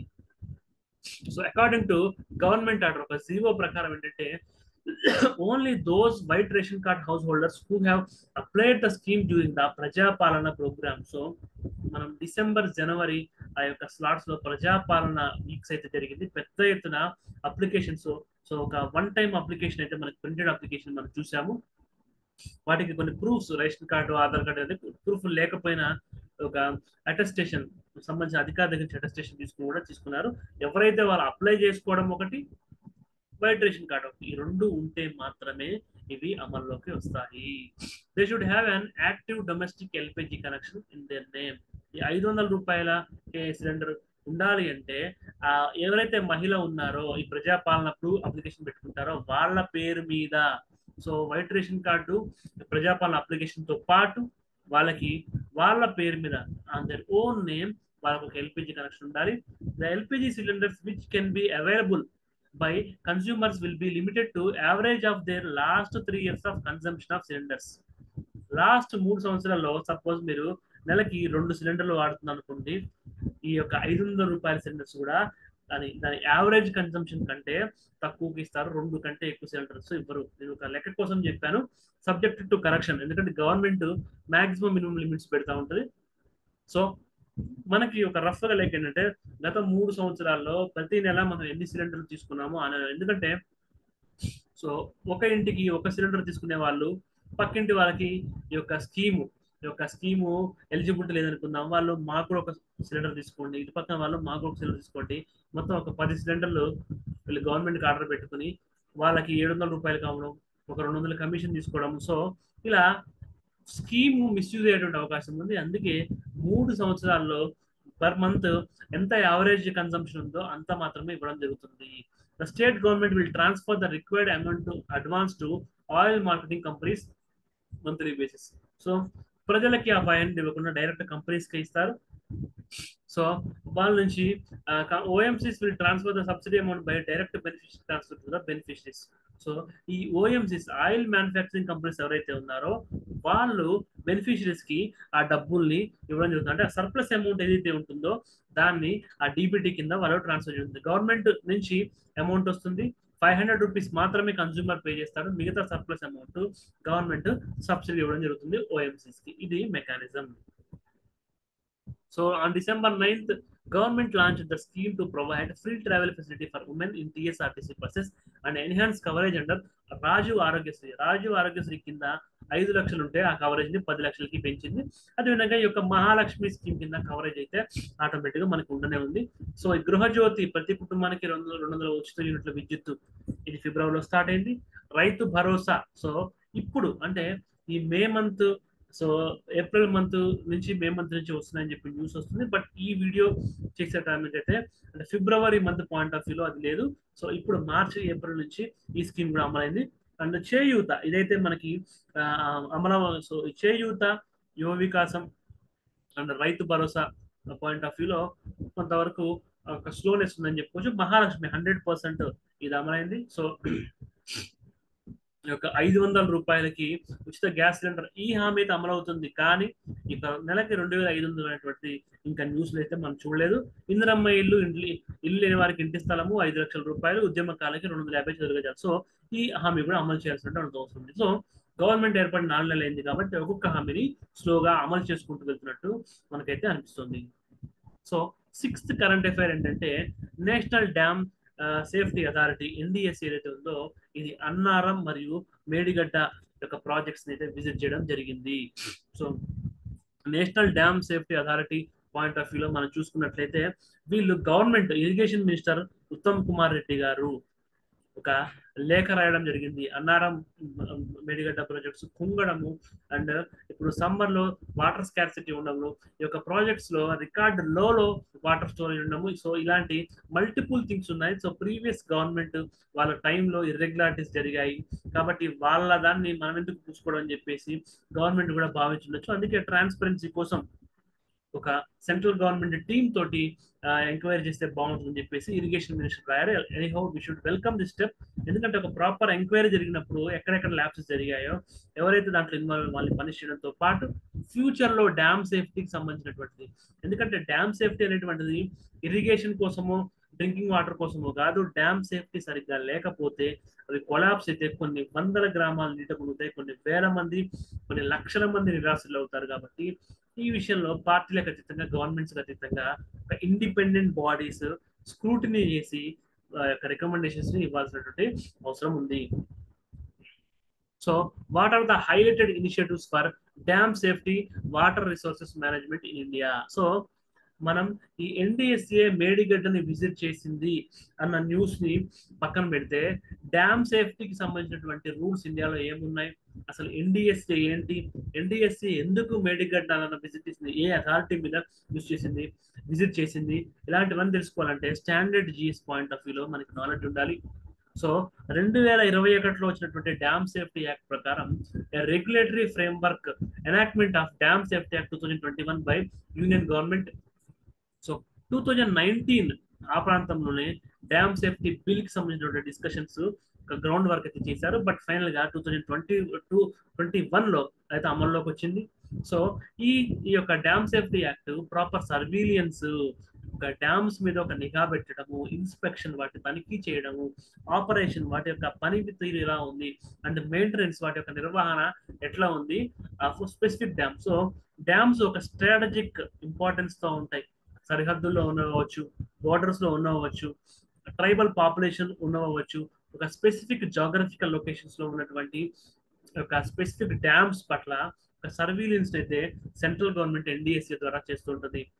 ఈ యొక్క act AIIMS to prevent dam failure related disasters. So మనం ఇంగ్లీష్ మూవీస్ లో కూడా చూస్తుంటాం, డ్యామ్స్ పగిలిపోవడము, వరదలు రావడము, ప్రజలు ఇబ్బంది పడడం, ఇలాంటి సేఫ్టీ ఇష్యూస్ ని అడ్రస్ చేయడం కోసం అయితే ఈ యొక్క యాక్ట్, ఒక డెడికేటెడ్ యాక్ట్ అయితే సెంట్రల్ గవర్నమెంట్ సో ఇప్పుడు పార్లమెంట్ లో ఆమోదం పొంది అమల్లోకి వచ్చింది for safe functioning of the dams. So దీంట్లో మళ్ళీ మనం ఫెడరల్ రిలేషన్స్, సెంటర్ స్టేట్ మీద ఇంపోజ్ చేస్తుంది, స్టేట్ ఇన్ఫీరియర్, సెంటర్ సుపీరియర్, ఇట్లాంటి ఆర్గ్యుమెంట్స్ పక్కన పెడితే ఒక coordinated approach, cooperative federalism point of వ్యూలో చూస్తే dam safety, dam functioning, dam utility point of వ్యూలో మంచి రిజల్ట్స్ అయితే ఈ యొక్క డ్యామ్ సేఫ్టీ యాక్ట్ 2021 నుంచి మనం పొందడానికి అవకాశం ఉంది. ఒక ఇన్స్టిట్యూషనల్ మెకానిజం ఈ యాక్ట్ ప్రకారం ఏంటంటే national committee on dam safety. So ఎప్పుడైనా కమిటీ అయితే అవి అడ్వైజరీ బాడీస్ గానే మనం చూస్తుంటాం. అథారిటీ అని చెప్పేసి ఉంటే వాళ్ళకి కొన్ని పవర్స్ ఉండడం మనం చూస్తుంటాము. Formation of national committee on dam Safety at the national level, responsible for evolving dam safety policies and recommending essential regulations. So ఈ యొక్క డ్యామ్ సేఫ్టీ కమిటీని ఏర్పాటు చేయడమే కాకుండా ఒక ఎసెన్షియల్ రెగ్యులేషన్స్ ని పాలసీస్ ని రూపొందించడం అయితే చేస్తూ ఉంటుంది. Provides A strategic platform for ensuring uniform safety standards. ఒక యూనిఫామ్ సేఫ్టీ స్టాండర్డ్స్ దేశం మొత్తం మీద. సో రకరకాల రాష్ట్రాలు, కేంద్రపాలిత ప్రాంతాలు, రకరకాల డ్యామ్స్ ఉన్నాయి. యూనిఫామ్ గా ఒకే రకమైనటువంటి స్టాండర్డ్స్ ని రూపొందించడానికి ఈ కమిటీ వర్క్స్ చేస్తుంది. సో అది పక్కన పెడితే మేడిగడ్డ అన్నారంని విజిట్ చేయబోయేటువంటి, సో ఫిబ్రవరి మంత్ కి చేయబోయేది, తర్వాత చేయడం జరిగింది, రిపోర్ట్ ఇవ్వడం కూడా జరిగింది. మనం వీడియో లేట్ గా తయారు చేస్తున్నాం కాబట్టి నేను విజిట్ చేయబోయేటువంటి టర్మ్ ని యూజ్ చేశాను.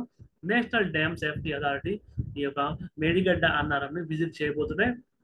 So creation of National Dam Safety Authority as a regulatory body. ఒక ఈ అథారిటీ అనేటువంటిది రెగ్యులేటరీ బాడీ. కమిటీ ఎప్పుడైనా పాలసీ మేకింగ్, రికమెండింగ్ బాడీ ఉంటే వాటిని ఎగ్జిక్యూట్ చేయడము, వాటిని ఎగ్జిక్యూట్ చేస్తూ రెగ్యులేట్ చేయడం అనేటువంటిది అథారిటీస్ చేతిలో ఉంటాయి.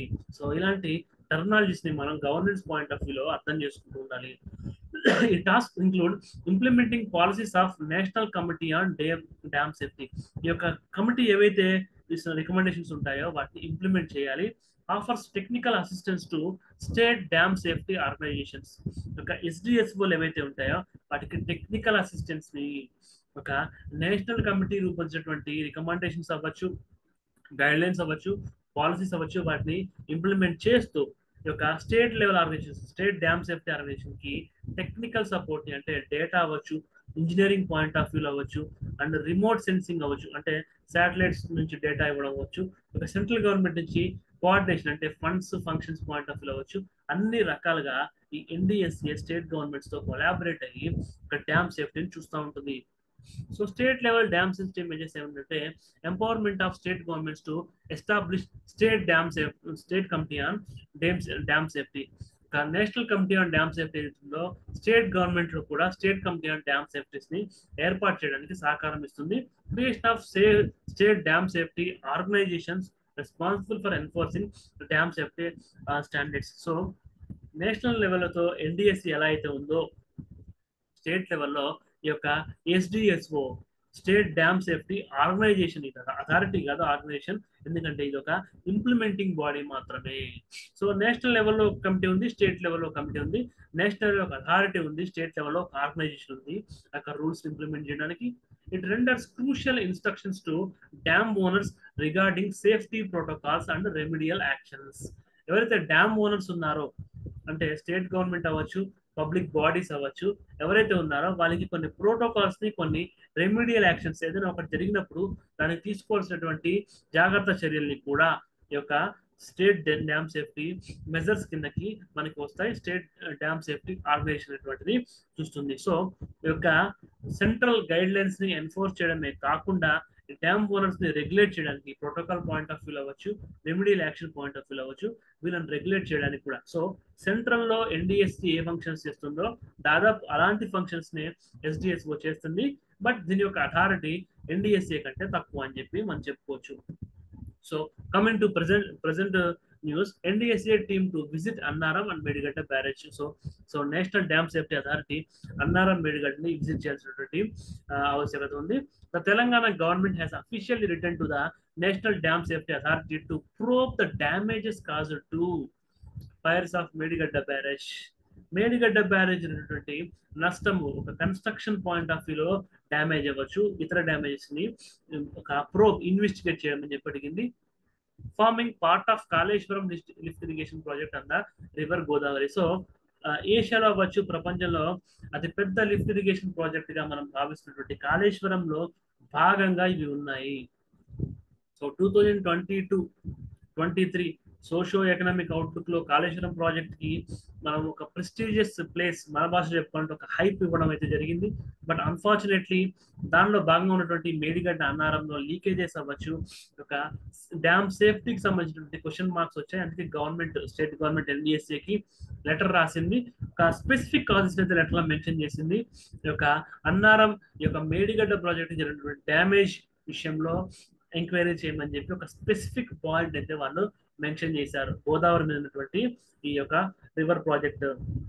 It has also been requested to conduct an inquiry into structural stability of Annaram and Sundilla barrages. Annaram మరియు సుందిల్లా బ్యారేజెస్ లో స్ట్రక్చరల్ స్టెబిలిటీ అంటే ఆ నిర్మాణము అది ఉంటుందా ఉండలేదా, దాని యొక్క లోటుపాట్లు ఏంటి అనే వారి మీద ఎంక్వైరీ చేయమని అడిగారు. బట్ మేడిగడ్డ విషయంలో దానికి జరిగినటువంటి డ్యామేజ్, దానికి ఏమైతే నష్టం జరిగిందో దాన్ని ప్రాప్ చేయమని చెప్పి ఒక state irrigation minister Uttam Kumar Reddy చెప్పారు.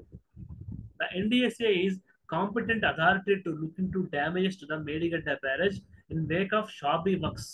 So క్వాలిటీ లేని పని అంటే స్వచ్ఛత లేనటువంటి పని, ఒక నాణ్యత లేనటువంటి పని వల్ల మేడిగడ్డ బ్యారేజ్ కి డ్యామేజ్ జరిగింది. దాన్ని ఎన్డిఎస్ఏ ఎంక్వైరీ చేయడానికి కంప్లీట్ అథారిటీస్, అది కాంపిటెంట్ అథారిటీ అని చెప్పి ఇరిగేషన్ మినిస్టర్ మనకి ఉత్తమ్ కుమార్ రెడ్డి గారు చెప్పారు. The NDSA technical team has been asked to conduct and in depth enquiry into the damages and suggest remedial measures. So enquiry చేయడం కాదు, ఈ యొక్క అన్నారము సుందిల వల్ల ప్రాజెక్టులకి స్ట్రక్చరల్ గా ఏం డ్యామేజెస్ ఉన్నాయి అని ఎంక్వైరీ చేయడము, మేడిగడ్డకి ఓవరాల్ గా ఏం డ్యామేజ్ జరిగిందని ఎంక్వైరీ చేయడంతో పాటు ఏం జాగ్రత్తలు తీసుకోవాలో కూడా సూచించమని చెప్పి ఈ యొక్క ఇరిగేషన్ మినిస్టర్ గారు సెంట్రల్ గవర్నమెంట్ కి, అదే ఎన్డిఎస్ఏ అంటే ఎన్డిఎస్ఏకి లేఖ రాయడం జరిగింది. సో ఇప్పటి వరకు మనం 6 కరెంట్ అఫైర్స్ అయితే చూసాము. 7th కరెంట్ అఫైర్ కింద renews. So renew systems to invest 6,000 crores in the Hyderabad, generating direct employment to 11,000 members. So ఇందాక మనం చూసాము ఈ జీనోమ్ వ్యాలీలో 5 లక్షల ఉద్యోగాలు రాబోతున్నాయి, 2,000 కోట్ల పెట్టుబడులు రాబోతున్నాయి. ఇక్కడ 6,000 కోట్ల రూపాయల యొక్క ఇన్వెస్ట్మెంట్ అయితే రాబోతుంది. రెన్యూ సిస్టమ్స్ అని చెప్పేసి ఉంది. దీనివల్ల 11,000 మందికి అయితే ఉద్యోగాలు రావడం జరుగుతుంది. ఒక photovoltaic cells, solar photovoltaic cells point of వ్యూలో, science and technology point of వ్యూలో మనం చూడాలి, తెలంగాణ ఎకానమీ కింద చూడాలి, తెలంగాణ గవర్నమెంట్ పాలసీస్ ఇనిషియేటివ్స్ కింద కూడా మనం చూడొచ్చు. సో ఈ పిక్చర్ లో మనకి జయేష్ రంజన్ ఉన్నారు, స్టేట్ గవర్నమెంట్ సెక్రటరీగా ఉన్నారు. ఐటీ మినిస్టర్ దిల్లపాటి శ్రీధర్ బాబు గారు ఉన్నారు, ఈయన ఐటీ డిపార్ట్మెంట్ సెక్రటరీ ఉన్నారు. అండ్ ఈ యొక్క రెన్యూ సిస్టమ్ సంబంధించినటువంటి డెలిగేషన్ కూడా మనం ఈ యొక్క పిక్చర్ లో మనం చూడొచ్చు.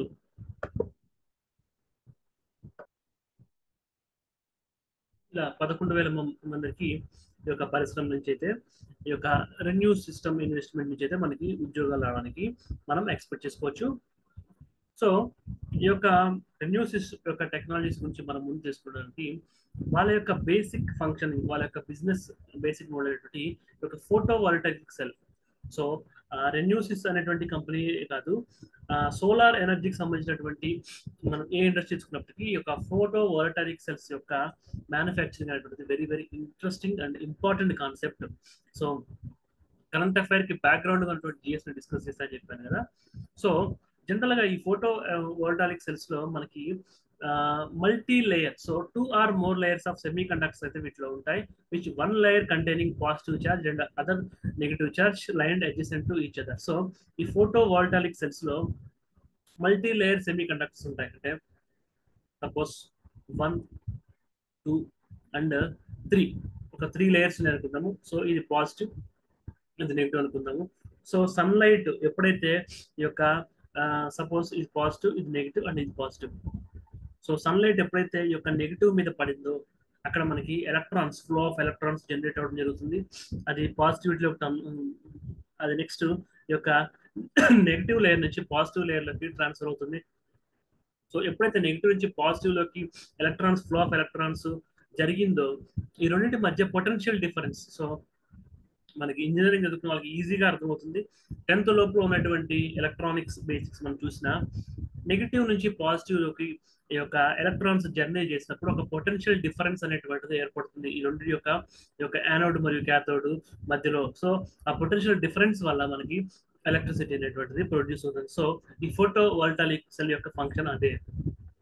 Sunlight consisting of small packets of energy termed as photons strikes the cell where it is either reflected, transmitted or absorbed. So ఈ 3 layers ఉన్నాయి అనుకుందాం. So negative, positive, negative. So దీని మీద యొక్క ఎనర్జీ, సో యొక్క సన్లైట్ అనేటువంటిది కనుక పడినట్టయితే so ఇది మనకి రిఫ్లెక్ట్ అవ్వచ్చు, వెనక్కి రిఫ్లెక్ట్ బ్యాక్ అవ్వచ్చు, ట్రాన్స్మిటెడ్ అవ్వచ్చు, లేదా లోపలికి అబ్జార్బ్ అవ్వచ్చు. సో ఒక రిఫ్లెక్షన్ కూడా జరగచ్చు, లేదా ట్రాన్స్మిట్ అవ్వచ్చు, లేదా దీనిలోకి అబ్జార్ప్షన్. ఈ 3 ప్రాబబిలిటీస్ మనకి ఉన్నాయి. when the photons are absorbed by the negative layer of the photovoltaic cell. So అంటే ఈ యొక్క ఫోటాన్స్ ఈ యొక్క నెగిటివ్ లేయర్ మీద పడ్డప్పుడు the energy of the photon gets transferred to an electron in an atom of the cell. So ఇందులో ఉన్నటువంటి ఎలక్ట్రాన్ల యొక్క ఫ్లోకి అది కారణమవుతుంది. So with the increase in energy the electron escapes the outer shell of the atom. So energy పెరిగే కొద్దీ, అంటే సన్ నుంచి వస్తున్నటువంటి ఆ యొక్క ఎనర్జీ పెరిగే కొద్దీ దీని నుంచి ఎస్కేప్ అయ్యి ఇంకొక లేయర్కి వెళ్తుంది. The ఫ్రీడ్ electron naturally migrates to positive layer. ఎందుకంటే లేయర్ బై లేయర్ ఉంటుంది ఫోటో వోల్టాయిక్ సెల్ లో. ఉన్నాం, ఒక లేయర్ నెగిటివ్ ఉన్నప్పుడు ఇంకొక లేయర్ పాజిటివ్ గా ఉంటుంది.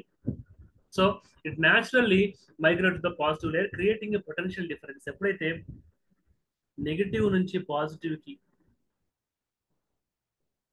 దీని యొక్క జర్నీ, ఎప్పుడైతే ఆ యొక్క ఎనర్జీ జర్నీ నెగిటివ్ నుంచి పాజిటివ్ దానికి వెళ్ళినప్పుడు ఆటోమేటిక్ గా పొటెన్షియల్ డిఫరెన్స్ అనేటువంటిది ఏర్పడుతుంది. When the 2 layers are connected to an external circuit. So ఇది నెగిటివ్ లేయర్, ఇది positive layer. Flow of electrons negative నుంచి పాజిటివ్ వెళ్తాం వల్ల పొటెన్షియల్ ఎనర్జీ జనరేట్ అవుతుంది. సో దీనికి మనం కనుక ఈ యొక్క సర్క్యూట్ కనుక కనెక్ట్ చేసామంటే ఈ నెగిటివ్ ని పాజిటివ్ ని, అప్పుడు అక్కడ బల్బు వెలగడం అనేటువంటిది డయాగ్రామ్ మనం చూసాము. సో ఈ థియరీ ఆధారంగానే ఫోటో వోల్టాయిక్ సెల్స్ అనేటువంటిది ఒక సోలార్ ప్యానల్స్ అవచ్చు, సోలార్ ప్లేట్స్ లో మనకి చూస్తుంటాం. సో ఈ రోజు మే 9, 2024. సో మనం చేస్తుంది ఫిబ్రవరి కరెంట్ అఫైర్స్ అయినప్పటికీ మే 9 ప్రకారం మనం చూసుకున్నట్లయితే India 3rd largest solar energy producer అని చెప్పేసి వరల్డ్ మనం చెప్పుకోవచ్చు.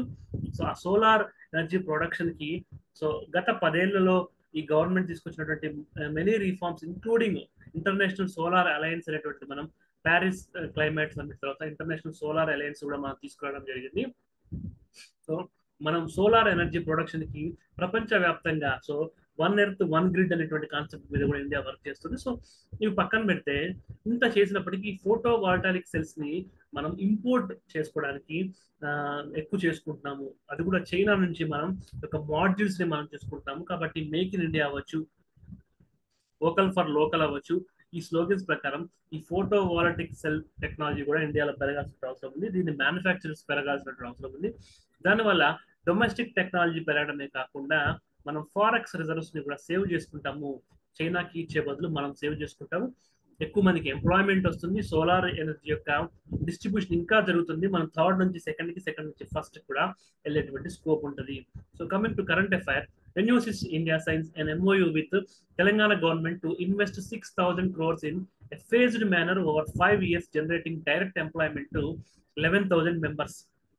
యూనోమ్ వ్యాలీలో 2,000 కోట్ల పెట్టుబడితో 5 లక్షల మందికి ఉద్యోగాలు వస్తే, ఇక్కడ 6,000 కోట్ల పెట్టుబడితోటి 11,000 మందికి అయితే ఈ యొక్క ఫీల్డ్ లో మనకి ఎంప్లాయ్మెంట్ ఉంది. ఇది హై ఎండ్ టెక్నాలజీ కాబట్టి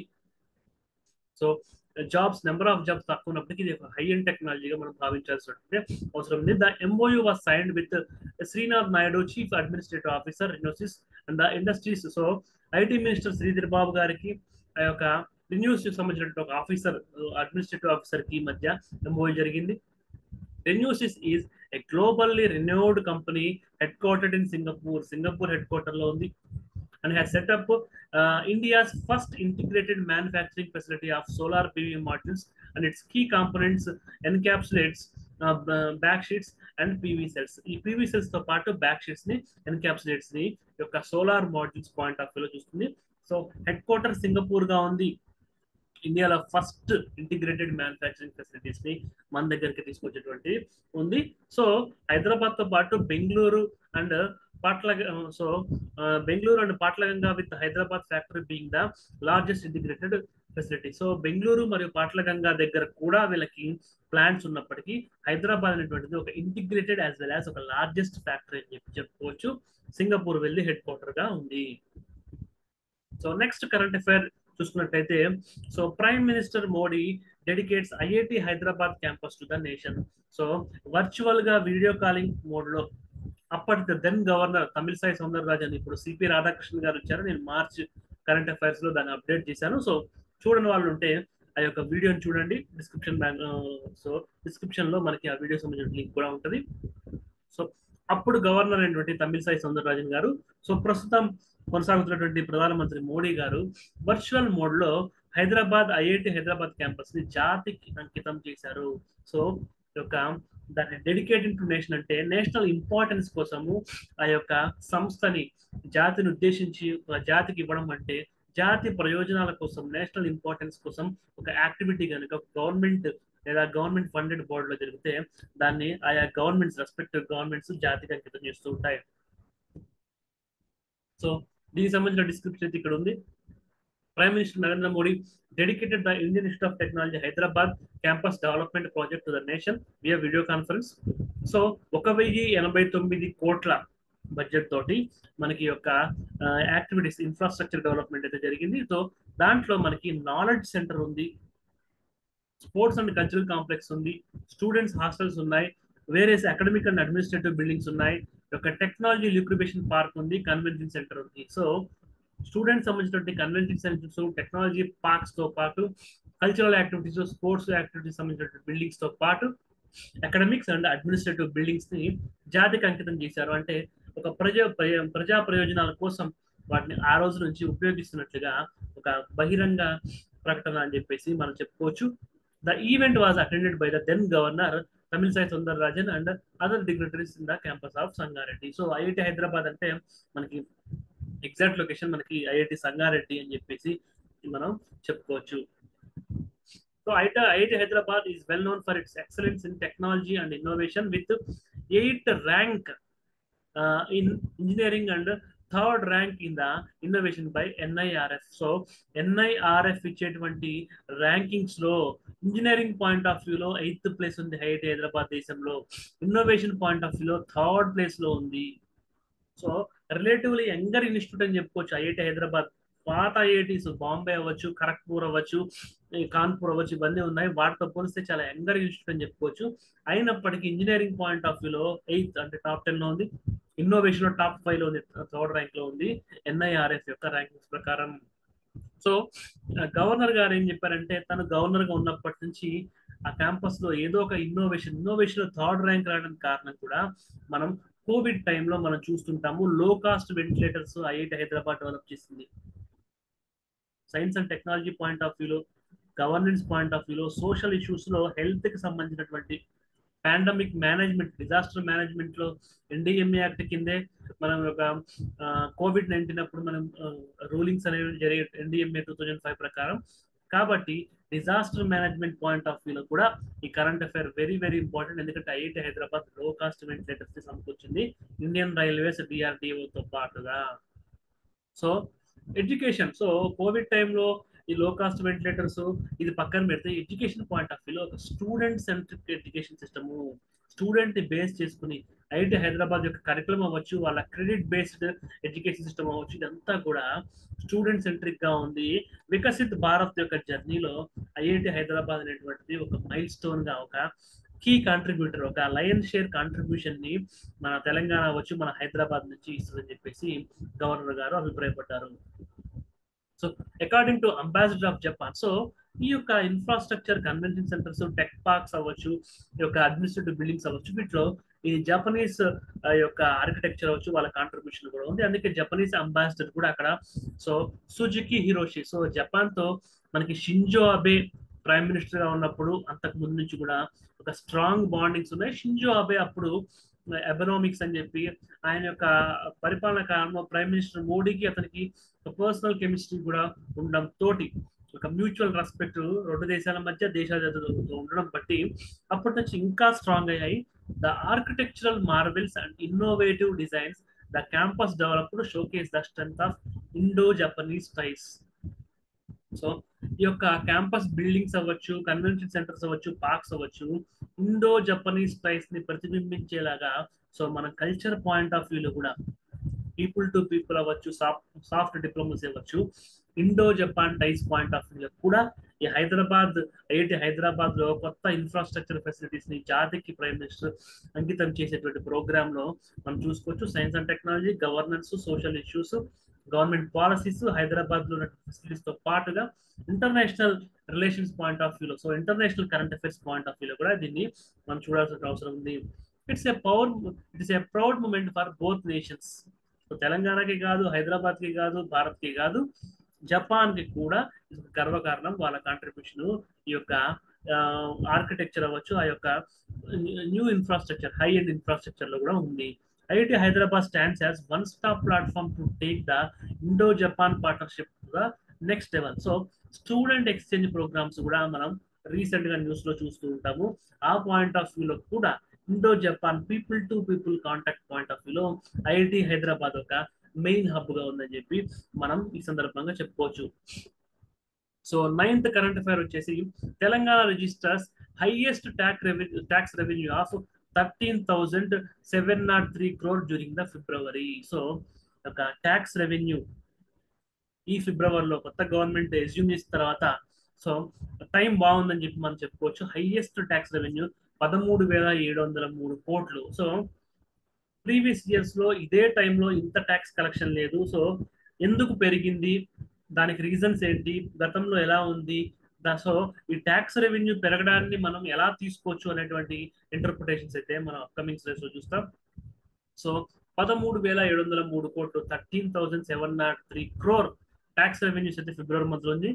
The state, however, registers a 70.13% of overall revenue receipts in spite of a spike in tax revenue. So ఈ యొక్క స్టేట్ మనకి ఎంత రిజిస్ట్రేషన్ అంటే 70.16% ఓవరాల్ రెవెన్యూ రిసిప్ట్స్ అనేటువంటిది మన స్టేట్ అయితే తీసుకోవడం జరిగింది. However it has little impact on the growth in overall revenue receipts. So ఫిబ్రవరిలో ఇంత స్పైక్ వచ్చిండొచ్చు, ఇంత హైక్ వచ్చిండొచ్చు, కానీ ఓవరాల్ రెవెన్యూ రిసిప్ట్స్ లో మాత్రం ఇది పెద్ద ఇంపాక్ట్ అయితే మనకి చూపించదు. అది జస్ట్ 70.16%, 13,703 కోట్ల రూపాయలు మనకి వసూలైనప్పటికీ పెట్టుకున్న టార్గెట్ సో మనకి దాదాపు 2.16 lakh crore revenue projected in the budget estimates for the current fiscal. So current fiscal యొక్క 2,16,000 సో 2.16 lakh crore యొక్క ప్రొజెక్షన్ ఏదైతే ఉందో దాంట్లో ఈ కాంట్రిబ్యూషన్ ఫిబ్రవరి మంత్ లో వచ్చినటువంటి ఈ కాంట్రిబ్యూషన్ తో కలుపుకుని జస్ట్ ఓవరాల్ గా సో ఫిబ్రవరి మంత్ వరకు వచ్చినటువంటి డేటాని కనుక మనం కంపైల్ చేసి చూసినప్పుడు సో ఫినాన్షియల్ ఇయర్ మనకి మార్చ్ 31st వరకు ఉంటుంది కాబట్టి ఆల్మోస్ట్ 1 month బిఫోర్ ఉంది. సో ఫిబ్రవరి మంత్ లో రికార్డ్ కలెక్షన్స్ వచ్చినప్పటికీ కానీ ఓవరాల్ గా ఇది ఒక 2,16,000 కోట్లు, అంటే దాంట్లో 70% మాత్రమే, అంటే దాదాపు 1,14,000 సో 1,44,000 కోట్ల రూపాయలే రెవెన్యూ రిసిప్ట్స్ వచ్చినాయని చెప్పేసి మనం అనుకోవచ్చు. Revenue through goods and services tax during 11 months has been impressive at 42,441 crore against 50,942 crore of budget estimates. GST ద్వారా బడ్జెట్ ఎస్టిమేట్స్ లో 50,000 దాదాపు 51,000 కోట్లు వస్తాయనుకున్నారు, కానీ 42,000 కోట్లు వచ్చాయి. సో ఇది ఇంప్రెసివ్ ఫిగరే with respect to contemporary politics. So మిగతా రాష్ట్రాలు ఆ యొక్క ట్రెండ్స్ వాటి రెండు పాయింట్ ఆఫ్ చూసుకున్నప్పుడు జిఎస్టీలో ఎస్టిమేట్ చేసినంత రాకపోయినప్పటికీ 42,441 crores రావడం అనేటువంటిది ఒక గుడ్ ఫిగర్ గా మనం చెప్పుకోవచ్చు. బట్ ఈ ఫిబ్రవరి యొక్క హైక్ 13,703 కోట్లు ఏదైతే ఉందో అది ఓవరాల్ గా చూసుకుంటే 70.16% మాత్రమే ఉంది, 80% అయితే దాటలేదని చెప్పి మనం చూసుకోవచ్చు. So one area where the state has been lagging is receipts in the form of grants in aid.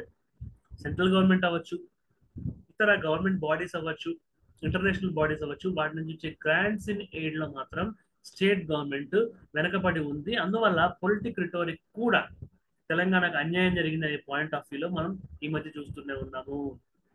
So which were pegged at 6,955 crore, a merry 16.86% of the 41,259 crore projected. So with just 1 month left for the completion of the financial year.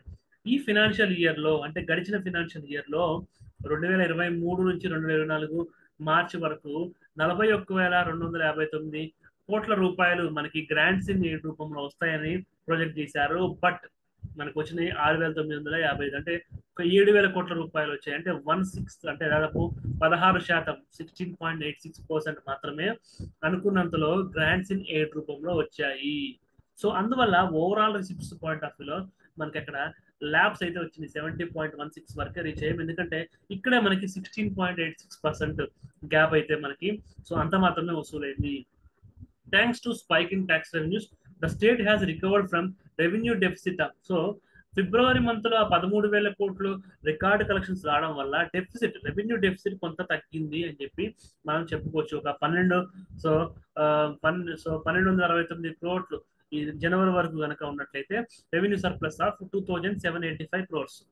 So ఈ యొక్క revenue deficit తగ్గించుకోవడానికి మాత్రం ఆ record collection use అయింది, కానీ overall గా మాత్రం ఎటువంటి ఇంపాక్ట్ లేదని చెప్పుకోవచ్చు. దానికి ప్రధాన కారణం గ్రాంట్స్ అండ్ ఎయిడ్ రూపంలో రాష్ట్రానికి రావాల్సినటువంటి వాటిలో 16.86% మాత్రమే, ఎక్స్పెక్ట్ చేసిన దానికంటే 16.86 లేదా 17% మాత్రమే వచ్చిందని చెప్పి మనం కంక్లూజన్ కి రావచ్చు. సో 10th కరెంట్ అఫైర్ వచ్చేసి Telangana last 157 crore to cyber criminals in February. Cyber crime దేశవ్యాప్తంగా ప్రపంచవ్యాప్తంగా పీక్స్ లో ఉంది. పైగా మనం ఎలక్షన్ టైంలో కూడా ఉన్నాము. సో యొక్క సైబర్ క్రైమ్స్, సైబర్ స్టాకింగ్ అవ్వచ్చు, ఫిషింగ్ అవ్వచ్చు, ఫినాన్షియల్ ఫ్రాడ్స్ అవ్వచ్చు, ఫేక్ వీడియోస్, డాక్టర్ వీడియోస్, ఇవన్నీ కూడా మనం న్యూస్ లో వింటూ ఉన్నాము. సో ఈ యొక్క ఫిబ్రవరి మంత్ విషయానికి వస్తే కనుక 157 కోట్ల రూపాయలు అయితే సైబర్ క్రైమ్స్ లో తెలంగాణ రాష్ట్రం అంటే తెలంగాణ ప్రజానీకం నష్టపోయిందని చెప్పి తెలంగాణ పోలీస్ యొక్క అథెంటికేటెడ్ రిపోర్ట్స్ ప్రకారం మనకు సమాచారం. So Telangana last 157 crore to cyber criminals in February.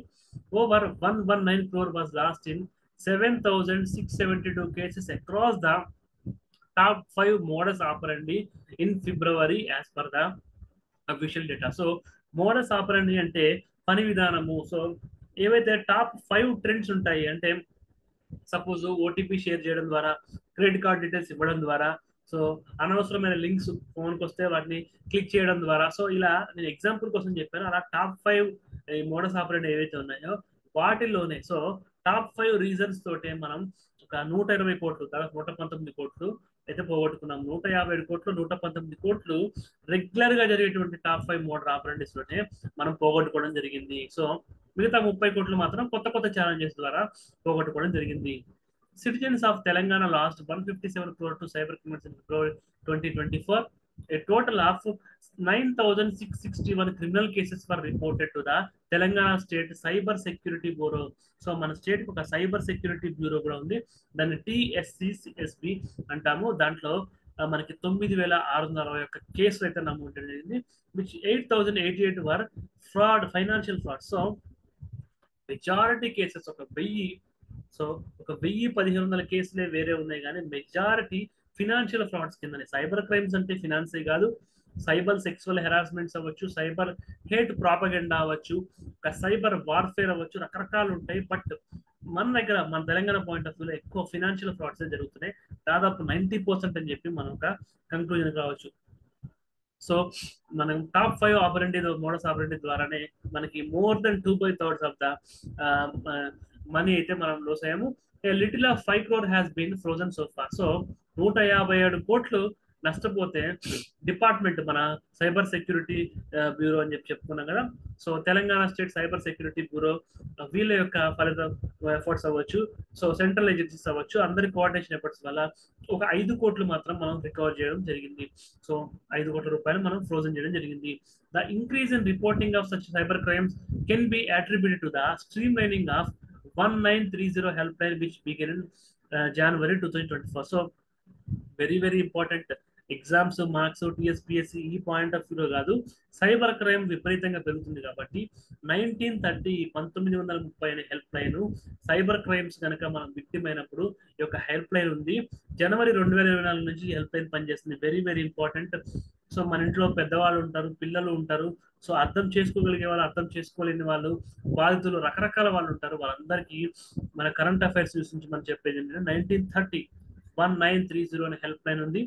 ఎప్పుడైనా పొరపాటున ఓటీపీ షేర్ చేయడము, లింక్స్ నొక్కడము, ఇలా ఫినాన్షియల్ ఫ్రాడ్ అవ్వచ్చు, మన పర్సనల్ ఫొటోస్ హ్యాక్ అవడము, లేదా మన ఎవరో బెదిరించడం, ఇలాంటివన్నీ జరుగుతున్నప్పుడు ఈ నంబర్కి ఫోన్ చేస్తే మనం ఖచ్చితంగా Telangana state cyber security bureau నుంచి రిలీఫ్ అయితే మనం పొందుతాము. We also have a cyber warriors in every police station. So ఆన్లైన్లో అంటే టెలిఫోనిక్ మాధ్యమంలో మనం బయటకు వెళ్ళలేని పరిస్థితి, ఒక ట్రామాలో, భయంలో ఉన్నప్పుడు ఈ నెంబర్కి ఫోన్ చేసి ఇమ్మీడియట్ రిలీఫ్ను పొందొచ్చు. స్టేషన్కి వెళ్ళగలిగి ఫిజికల్గా మనం కంప్లైంట్ ఇవ్వగలుగుతాం కనుక సైబర్ వారియర్స్ అని చెప్పేసి ప్రతి పోలీస్ స్టేషన్లో సైబర్ సెక్యూరిటీ ఎక్స్పర్ట్స్ అయితే ఉన్నారు, which has reduced to some load of the status calls from the central system, said Shika Goyal, director of ఈ యొక్క తెలంగాణ స్టేట్ సైబర్ సెక్యూరిటీ బ్యూరోకి మనకి అధినేత డైరెక్టర్ గా ఉన్నటువంటి షికా గోయల్ గారు అయితే మనకి ఈ 1930 అవ్వచ్చు, సైబర్ వారియర్స్ అవ్వచ్చు, ఈ రెండు ఫెసిలిటీస్ ని యూజ్ చేసుకోమని ఫిబ్రవరి మంత్ లో 157 crores లాస్ అయ్యి పబ్లిక్ డొమైన్ లో ఎప్పుడైతే న్యూస్ వచ్చిందో అప్పుడు మనకి చెప్పడం జరిగింది. So identified theft particularly credit card, debit card frauds. So credit కార్డులు ఇస్తాము, డెబిట్ కార్డ్స్ ఇస్తాము, ఈ పాత దాని యొక్క పవర్ చిప్ పోయింది, సో కొత్త నెంబర్స్ వస్తాయి, ఇట్లాంటి ఫ్రాడ్లెంట్ కాల్స్ ఎక్కువైపోయి Aadhaar enabled payment system, so AEPS, so Aadhaar card ని బేస్ చేసుకుని గతంలో మనం సిమ్లు ఉన్నప్పుడు విచ్చలవిడిగా ఆధార్ కార్డు కొన్నిసార్లు అటెస్టేషన్ చేసి కొన్నిసార్లు చేయకుండా ఈ యొక్క సిమ్ షాపులు తక్కువ రేటుకి సిమ్లు వస్తాయని చెప్పి ఇచ్చాము ఆల్రెడీ డేటా. సో అన్అఫిషియల్ గా చాలా మంది డేటా అయితే ఈ యొక్క ప్రైవేట్ ప్లేయర్స్ ఉన్నట్టుగా మనకు ఉంది. సో దాన్ని యూజ్ చేసుకుని ఇప్పటికీ పబ్లిక్ ని ఎక్స్ప్లాయిట్ చేస్తున్నారు. Fake customer care service, Airtel ని చేసాం, జియో ని చేసాం అని చెప్పేసి మన ఫోన్ కి ఓటీపీ వస్తే చెప్పమని చెప్పేసి ఈ మధ్య డెలివరీ స్కామ్స్ కూడా ఎక్కువయ్యాయి. జొమాటో, ఊబర్ ఈట్స్ ఇవన్నీ వస్తున్నాయి. ఇవే కాకుండా సో అవి కూడా దాటిపోయి ఈ బ్లూ డాట్ డెలివరీ లాంటి కంపెనీస్ నుంచి మీకు పార్సల్ వచ్చింది ఓటీపీ చెప్పండి, లేకపోతే పార్సల్ వచ్చింది దాన్ని పిక్ చేసుకోండి అని చెప్పేసి ఇలాంటి ఒక ఒక 3143 కేసెస్ అయితే ఈ యొక్క టిఎస్సిబి వాళ్ళు సార్ట్అవుట్ చేయడం జరిగింది. So frauds are connected with the public to the tune of 23 crores in the name of blocking card. ఈ కార్డు బ్లాక్ చేస్తాము, కార్డ్ లిమిట్ ఎక్సీడ్ అయింది, మీ యొక్క కేవైసీ ఇంకా అవ్వలేదు, ఇట్లే ఉంటే మీ బ్యాంక్ అకౌంట్ ఫ్రీజ్ అయిపోతుంది, మీ ఫోన్ పే వ్యాలెట్ మేము ఫ్రీజ్ చేస్తాము, ఇలాంటి బ్లాక్ మెయిలింగ్ ఫోన్ కాల్స్ ఇలాంటివి చేసి 23 కోట్ల రూపాయలు అయితే ఒక సైబర్ నేరగాల్లో కొట్టడం జరిగింది. PAN card, Aadhaar card linkage government చెప్పకముందే డెడ్ లైన్ అయిపోతుంది, లింక్ చేయండి, మాకు వాట్సాప్ లో పంపండి, సో రివార్డ్ పాయింట్స్ మీకు 100 రివార్డ్ పాయింట్స్ ఉన్నాయి, ఇంకొక 1000 రూపీస్ ఇవ్వండి, మీకు ఒక నెక్లెస్ వస్తుంది, ఇలాంటి రకరకాల ఫ్రాడ్లెంట్ అయితే మనం సైబర్ మాధ్యమంలో చూస్తున్నాం. సో ఇంకా కొన్ని మనం చూస్తాం. సో ఈ విషయం గురించి డీటెయిల్ గా ఎందుకు డిస్కస్ చేస్తున్నారంటే ఎంత చేసినా కానీ సో టాప్ 5 మోడల్స్ ఆపరండి మళ్ళీ మళ్ళీ దేనికైతే మోసపోతున్నారో ఆ టాప్ 5 ఫ్రెండ్స్ కి మెజారిటీ సో 119 కోట్లు 157 కోట్లు నష్టపోతే ఆ 119 కోట్లు మళ్ళీ మళ్ళీ మోసపోయే 5 రకాల మోడల్స్ ఆపరండిలోనే ప్రజలు నష్టపోతున్నారంటే ఎంత తెలిసినా కూడా నిర్లక్ష్యం అయితే వదలట్లేదు. అందుకే ఈ యొక్క రకరకాల స్కీమ్స్ అయితే స్కామ్స్ ని నేను డిస్కస్ చేస్తున్నాను. సో ఇవే కాకుండా స్టాక్ మార్కెట్ లో మీ తరఫున మేము ట్రేడ్ చేస్తామని చెప్పి ఇన్వెస్ట్మెంట్లు పెడతామని, సో ఎంత మూర్ఖత్వం అంటే ఇనిషియల్ పబ్లిక్ ఆఫరింగ్స్, వీటికి స్టాక్ హౌసెస్ ఉంటాయి, ఆఫ్లైన్ లో ఉంటాయి, ఆన్లైన్ లో మనకి యాక్సెస్ చేసుకోవచ్చు, డిమాట్ అకౌంట్ ద్వారా మన ఓన్ అకౌంట్స్ ఉండొచ్చు. బట్ ఎవరో మనకి ఏదో కంపెనీ ఐపీఓ ఇస్తుంది, దానికి షేర్లు నేను ఇస్తాను, దాంట్లో మీకు కొనిస్తానని చెప్తే నమ్మి కోట్లు నష్టపోవడం అనేటువంటిది. సో 213 దాకా ఇట్లాంటి ఇన్సిడెంట్స్ ఈ స్టాక్ మార్కెట్ రిలేటెడ్ స్కామ్స్ అయితే మనం చూసాం. ఈ యొక్క బిజినెస్ ఇన్వెస్ట్మెంట్స్ మీరు ఇంతే కట్టండి, మేము మిగతా అంతా మేము కడతాము, ఇద్దరు పార్ట్నర్షిప్ లో చేద్దామని చెప్పి వాళ్ళ దగ్గర ఒక్క రూపాయి కూడా లేకుండా ఇంపర్సనేట్ చేసేసి సో భూమి మీద లేనటువంటి స్టార్ట్అప్ కంపెనీ అవ్వచ్చు, ఇంకేదో అని చెప్పొచ్చు, సో గాల్లో దీపం పెట్టేసి ఒక బిజినెస్ చేసేటువంటి పనిలో ఉంది. సో ఇలా కూడా జనము ఎంత ఎడ్యుకేట్ అయినప్పటికి కూడా కష్టపడడం జరుగుతుంది. A total of 627 cases were reported in the previous year. So ఇంతే కాకుండా 27 కోట్ల రూపాయలు ఈ బిజినెస్లు, స్టార్టప్లు, ఈ యొక్క ఎకో సిస్టమ్, స్టాక్ మార్కెట్లు ఇవన్నీ చూసారు. సో 2023లో ఇలాంటి అంటే ఈ యొక్క ఫినాన్షియల్ ఫ్రాడ్స్, స్టాక్ మార్కెట్ అవ్వచ్చు, బిజినెస్ ఇన్వెస్ట్మెంట్స్ అవ్వచ్చు, ఇలాంటి వాటిలో 3 కోట్లు మాత్రమే నష్టపోతే 9 టైమ్స్ పెరిగి ఈ సంవత్సరం మాత్రం 27 కోట్లు లాస్ అయ్యాము. అంటే ఇయర్ బై ఇయర్ ప్రజలకి నాలెడ్జ్ పెరగాలి, అవేర్నెస్ పెరగాలి, గవర్నమెంట్ సైబర్ వారియర్స్ ఇచ్చింది, హెల్ప్ లైన్స్ ఇచ్చింది. మనం ఏప్రిల్ కరెంట్ అఫైర్స్ లో నేను చెప్పాను ఈ యొక్క హాక్ ఐ అని చెప్పేసి ఒక యాప్ ఉంది. ఇంత సో అన్ని రాష్ట్రాల కంటే అడ్వాన్స్డ్ గా తెలంగాణ పోలీస్, హైదరాబాద్ పోలీస్ ఉంది. ఇంత ఉన్నప్పటికీ కూడా సో 9 టైమ్స్ ఇంకా ఎక్కువ మనం లూజ్ అవుతున్నాం. అంటే సైబర్ క్రైమ్ యొక్క ఇంటెన్సిటీ ఎంత ఎక్కువ ఉంది, జనాల్లో అవేర్నెస్ ఎంత తక్కువగా ఉందనేటువంటి విషయాలు మనం నిర్మోహమాటంగా మాట్లాడుకోవాలి. సో ఇవే కాకుండా ఇంకా కొత్తవి ఏంటంటే వాట్సాప్ గ్రూపులు. సో నేను కూడా అబ్జర్వ్ చేశాను, ఎవరు unknown numbers crypto currency market అని వాట్సాప్ గ్రూప్స్ అని యాడ్ చేస్తుంటారు. వాటి యొక్క ఫోన్ నెంబర్ సిరీస్ చూస్తే ఎక్కడెక్కడి నుంచో గల్ఫ్ కంట్రీస్, వెస్టర్న్ కంట్రీస్ నుంచి వస్తుంటాయి. సో ఇవన్నీ కూడా ప్రతి ఒక్కరము కొన్ని ఒక ఫేక్ యాప్స్, ఇక వెల్స్ ప్రో అని చెప్పేసి ఇన్వెస్ట్మెంట్స్ $1 పెడితే $10 వస్తాయి, రకరకాల చెప్పుకోవడానికి మోసపోయిన తర్వాత బాగా చదువుకున్న వాళ్ళు బీటెక్ ఎంటెక్ చేసిన వాళ్ళు కూడా ఈ గ్రూపుల్లో జాయిన్ అవ్వడము, ఈ యాప్స్ ఇన్స్టాల్ చేసుకోవడం, తర్వాత మా ప్రైవేట్ ఫొటోస్ వెళ్ళిపోయి, మా ప్రైవేట్ వీడియోస్ వెళ్ళిపోయి, మా పార్ట్నర్ కి మాకు ఉన్నటువంటి ఇంటిమేట్ కాన్వర్జేషన్స్ వెళ్ళిపోయి అని చెప్పేసి ఈ యొక్క టీఎస్సీబీకి వచ్చి కంప్లైంట్ చేయడము. అండ్ రికవరీ 5 crores, 150 కోట్లు పోతే 5 కోట్ల రికవర్ ఉంది. ఇది అగైన్ గవర్నమెంట్ బ్లేమ్ చేయడము. గవర్నమెంట్స్ కూడా ఈ యొక్క ఇంత సమాచారం మనకి షికాగోయల్ గారి యొక్క ప్రెస్ మీట్ నుంచి గవర్నమెంట్ నుంచి వచ్చింది. సో గవర్నమెంట్స్ అలర్ట్స్ గా ఉన్నాయి. ఎంత అలర్ట్ గా ఉన్నప్పటికీ ఈ యొక్క ఫ్రాడ్లెన్స్ ఇంకా యొక్క చీడ పురుగులు ఏదైతే పెస్ట్ రెసిస్టెన్స్, మనం ఎంత పురుగు మందు కొట్టినా మళ్ళీ మళ్ళీ వస్తుంటాయో అలానే కొత్త కొత్త ఆలోచనలతో వీళ్ళు రావడం జరుగుతుంది. People have lost over 5 crore to such fraudulence. So వీటికి జాగ్రఫికల్ లిమిటేషన్స్ లేదు. ఆదిలాబాద్ అయినా, వరంగల్ అయినా, ఖమ్మం అయినా, నల్గొండ అయినా, గద్వాల్ అయినా, కామారెడ్డి అయినా, ఈ ఏరియా ఆ ఏరియా అనేటువంటి సెంటిమెంట్స్ లిమిటేషన్స్ అయితే ఏమి లేవు. సో మనం చేయగలిగేది ఏంటి అంటే మనం మన డీటెయిల్స్ ఇవ్వకపోవడం, మన details not to giving hour details. ఒకవేళ మనం ఇవ్వకుండా మన ప్రమేయం లేకుండా కూడా ఇలాంటి ఫ్రాడ్స్ ఉన్నట్టయితే ఇమ్మీడియట్ గా రిపోర్టింగ్ చేయడం వల్ల ఆ యొక్క నెంబర్ ఆఫ్ కేసెస్ పెరగడము, గవర్నమెంట్ విజిలెన్స్ మానిటరింగ్ పెరగడము, మన అదృష్టం బాగుంటే వాటిని ఫ్రోజన్ చేసేసి తిరిగి రికవర్ చేసి మనకి ఇవ్వడము, ఇలాంటివి జరిగే అవకాశం ఉంది. మనం భయపడి లేదా మొహమాటానికి లోనే రిపోర్ట్ చేయకపోవడం వల్ల ఈ యొక్క డేటా దాచిపెట్టడం వల్ల గవర్నమెంట్ కూడా మానిటరింగ్ తగ్గిపోతుంది, విజిలెన్స్ తగ్గిపోతుంది.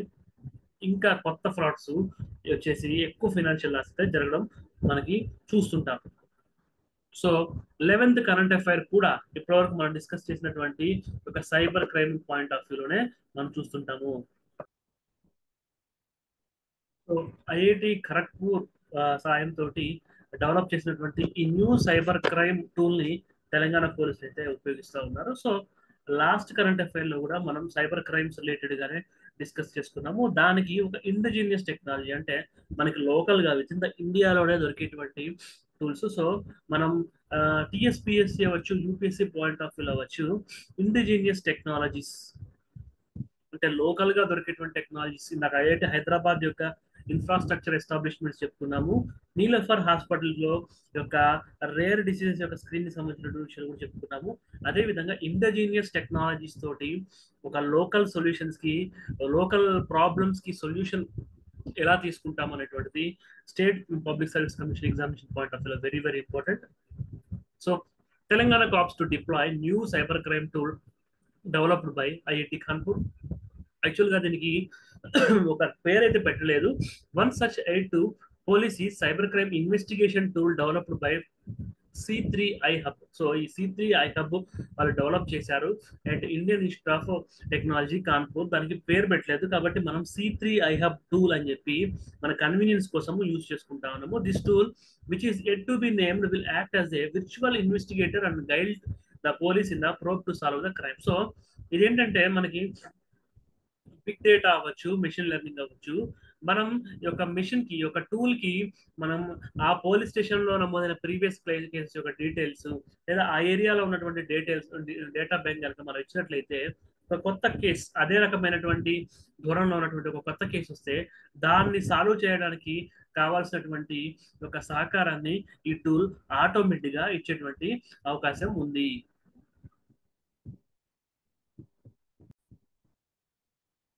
సో ఈ C3I హబ్ కి మనం పాత కేసెస్ యొక్క డేటా ఇస్తే ఆ కేసెస్ ని బేస్ చేసుకుని అదే ప్యాటర్న్ లో ఉన్నటువంటి కొత్త కేసెస్ సాల్వ్ చేసేటప్పుడు ఏ స్టెప్స్ తీసుకోవాలో ఆటోమేటిక్ గా ఇన్వెస్టిగేటింగ్ ఆఫీసర్ కి ఒక సజెషన్స్ ఇచ్చేటువంటి ఉంది. మనకి చాట్ జీపీటీలో కనుక మనం ఒక ప్రాబ్లం ఇస్తే దానికి సొల్యూషన్ సంబంధించినటువంటి ఎస్ఏ లేదా స్టేట్మెంట్ ఎలా వస్తుందో ఈ C3I హబ్ కూడా ప్రీవియస్ కేసెస్ యొక్క జడ్జిమెంట్స్, డేటా, కేస్ రికార్డ్స్ కనుక హ్యాండ్ ఓవర్ చేస్తే అదే ప్యాటర్న్ లో వస్తున్నటువంటి కొత్త కేసెస్ కి సొల్యూషన్ ని C3I హబ్ మనకి ఇస్తుంది. With the help of artificial intelligence the tool will provide a step by step guide to the solve the crime. Crime ని సాల్వ్ చేయడానికి ఒక స్టెప్ బై స్టెప్ గైడ్ ని మనకి ఇస్తుంది. It also has a database using which the tool will automatically classify the type of crime such as wishing, fishing, loan app fraud, investment fraud. So మనం యొక్క crime details ఇస్తే ఆ crime ఎలాంటిదో కూడా దాన్ని క్లాసిఫై చేసేసి ఒక టూల్ మనకి ఇస్తుంది. It would list the names of the persons who had been detained for such offences as well as the locations where they had been operating. Suppose ఒక సైబర్ క్రైమ్ 2 years క్రితం జరిగింది, ఒక అతను arrest చేశాము, తర్వాత bail మీద బయటకు వెళ్ళడము లేకపోతే అక్విటల్ రావడము జరిగింది. అలాంటి నేచర్ ఉన్నటువంటి క్రైమ్ వచ్చినప్పుడు ఇన్వెస్టిగేటింగ్ ఆఫీసర్ కి మేబీ మెమొరీ అంత ఉండకపోవచ్చు. 2 years క్రితము ఎవరిని అరెస్ట్ చేసామో గుర్తుండొచ్చు, బట్ అతని name, age, biometric details, locations గుర్తుండకపోవచ్చు. బట్ ఈ టూల్ యూజ్ చేయడం వల్ల 2 years క్రితం ఇలాంటి వ్యక్తినే అరెస్ట్ చేశారన్నప్పుడు వెంటనే అతన్ని ట్రేస్ అవుట్ చేసి అతనా కాదని క్రాస్ చెక్ చేసుకోవడానికి అవకాశం ఉంటుంది. Police to build a solid case against the culprit. So cyber crimes అవ్వచ్చు, ఎన్ఫోర్స్మెంట్ డైరెక్టరేట్ కేసు అవ్వచ్చు, మనీ లాండరింగ్ కేసు అవ్వచ్చు. సో ఇలా రకరకాల కేసెస్ లో ప్రాసిక్యూషన్ అంటే ద స్టేట్, మనం గవర్నమెంట్ ని ప్రాసిక్యూషన్ అంటాం. గవర్నమెంట్ తరఫున పెట్టినటువంటి కేసెస్ ని పబ్లిక్ ప్రాసిక్యూటర్ ఆర్గ్యూ చేస్తారు, దాన్ని ప్రాసిక్యూషన్ అంటాము. ఈ ప్రాసిక్యూషన్ సైడ్ మెయిన్ మనకి చాలా కేసెస్ లో నిందితులకు కూడా క్లీన్ చిట్ రావడానికి కారణం ఏంటంటే ఒక సాలిడ్ కేస్ ఫైల్ అయితే ఉండట్లేదు, సాలిడ్ ఎవిడెన్సెస్ వాళ్ళు రికార్డ్ చేయలేకపోతున్నారు. దానికి కారణం పోలీస్ ఆఫీసర్స్ మీద ఉన్నటువంటి ఇమ్మెన్స్ వర్క్ లోడ్. సో వాళ్ళ యొక్క వర్క్ లోడ్, వాళ్ళ టెన్షన్స్ ఒక కారణం అయితే, రెండోది సరైన డేటా లేదా సరైన ఎవిడెన్సెస్ దొరకకపోవడము, దొరికిన వాటి మధ్య కొలాబరేషన్ లేకపోవడము. సో హ్యూమన్స్ కి టైర్డ్ అవ్వడము లేదా ఎఫిషియన్సీ తగ్గడము ఇలాంటి డిఫెక్ట్స్ ఉండొచ్చు, కానీ మెషిన్ కి అట్లాంటివి ఉండదు. కాబట్టి ఒక సాలిడ్ కేస్ ఫైల్ ని తయారు చేయడానికి అయితే ఈ Q3 మనకి ఈ యొక్క C3 iHub అనేటువంటి వాళ్ళు డెవలప్ చేసిన టూల్ అయితే మనకి యూజ్ అవుతుంది. సైబర్ సెక్యూరిటీ ఆడిట్స్, సో ఎలా అయితే మనం ఫినాన్షియల్ ఆడిట్స్, సో ఎంత వచ్చింది, ఎంత పోయింది, ఎంత లీకేజ్ అయింది ఫండ్స్ అనేటువంటిది CAG, controller audit general CAG చేస్తుందో, ఎలా అయితే MNREGA scheme, so Mahatma Gandhi national rural employment guarantee scheme లో సోషల్ ఆడిట్ మనకి జరుగుతుంది. సో ఇండిపెండెంట్ సోషల్ యాక్టివిటీలు వచ్చేసి ఆడిట్ చేస్తూ ఉంటారు. Citizens charter governance point of వ్యూలో అర్బన్ లోకల్ బాడీస్ లో సిటిజన్ చార్టర్స్ ఉంటుంది. అదే విధంగా సైబర్ క్రైమ్ కేసెస్ ని డీల్ చేస్తుంటుంది. For example Telangana states cyber crime bureau అని చెప్పేసి దానికి మనం అనుకున్నాము. ఇలాంటి వాటిల్లో ఈ సైబర్ సెక్యూరిటీకి సంబంధించినటువంటి ఆడిట్, ఎన్ని కేసెస్ వచ్చాయి, ఎన్ని కేసెస్ సాల్వ్ అయ్యి, ఎన్నిట్లో ఇంకా ప్రోగ్రెస్ ఉంది అనేటువంటి ఇలాంటి ఆడిట్స్, ఒక real time data, so malware flow, వీటన్నిటిని కట్టడి చేయడము, హ్యాకింగ్స్ ని ఆపడము, వీటన్నిటికి కూడా మనకి ఒక C3 iHub వాళ్ళ యొక్క టూల్ మనకి యూజ్ అవుతుంది. సో 12th కరెంట్ అఫైర్ మనం కల్చర్ పాయింట్ ఆఫ్ వ్యూలో చూసుకోవచ్చు.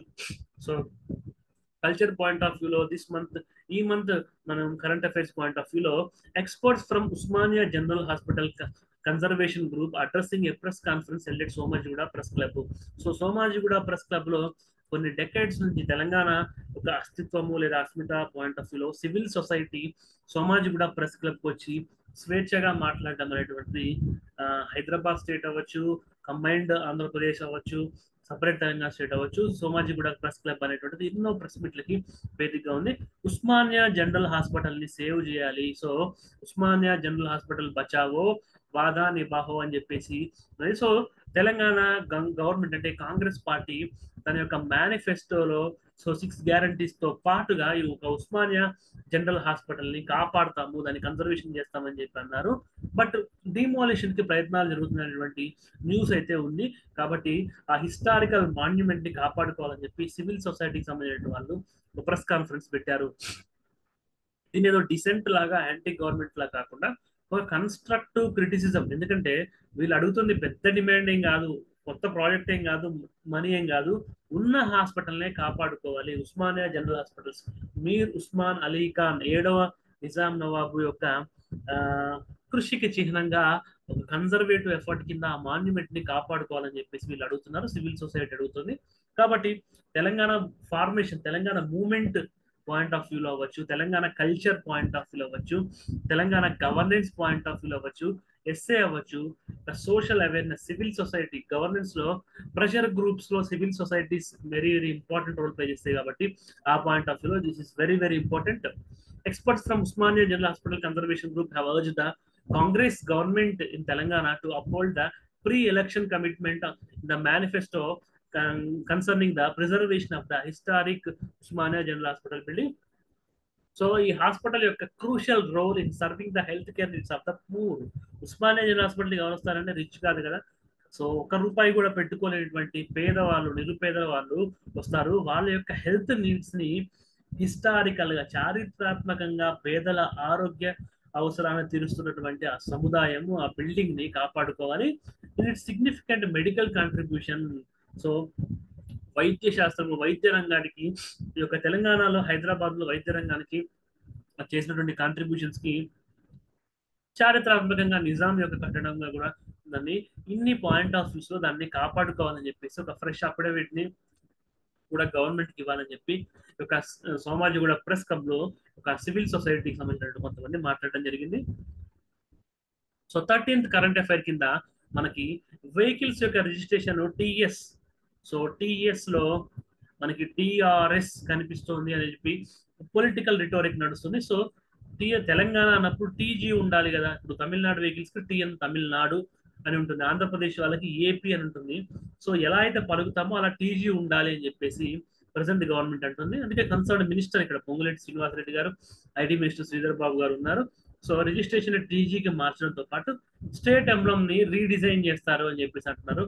సో కాకతీయ తోరణము, తెలంగాణ కల్చర్ పాయింట్ ఆఫ్ వ్యూలో నా videos, Telangana culture separate playlist LTX YouTube ఛానల్లో ఉంది కాబట్టి దాన్ని ఖచ్చితంగా విజిట్ చేయండి. ఇంతే క్వాలిటీ ఉన్న పీపీటీస్ తోటి నేను కల్చర్ మోడల్స్, సో దాదాపు అన్ని టాపిక్స్ కవర్ చేయడం జరిగింది. మిగిలిన టాపిక్స్ ఈ మంత్ ఎండ్ లోపల కవర్ చేస్తాము. సో ఆ వీడియోస్ కనుక వింటే కల్చర్ పాయింట్ ఆఫ్ వ్యూలో మన తెలంగాణ యొక్క ఎంబ్లమ్ యొక్క ఇంపార్టెన్స్ మీకు ఈజీగా అర్థమవుతుంది.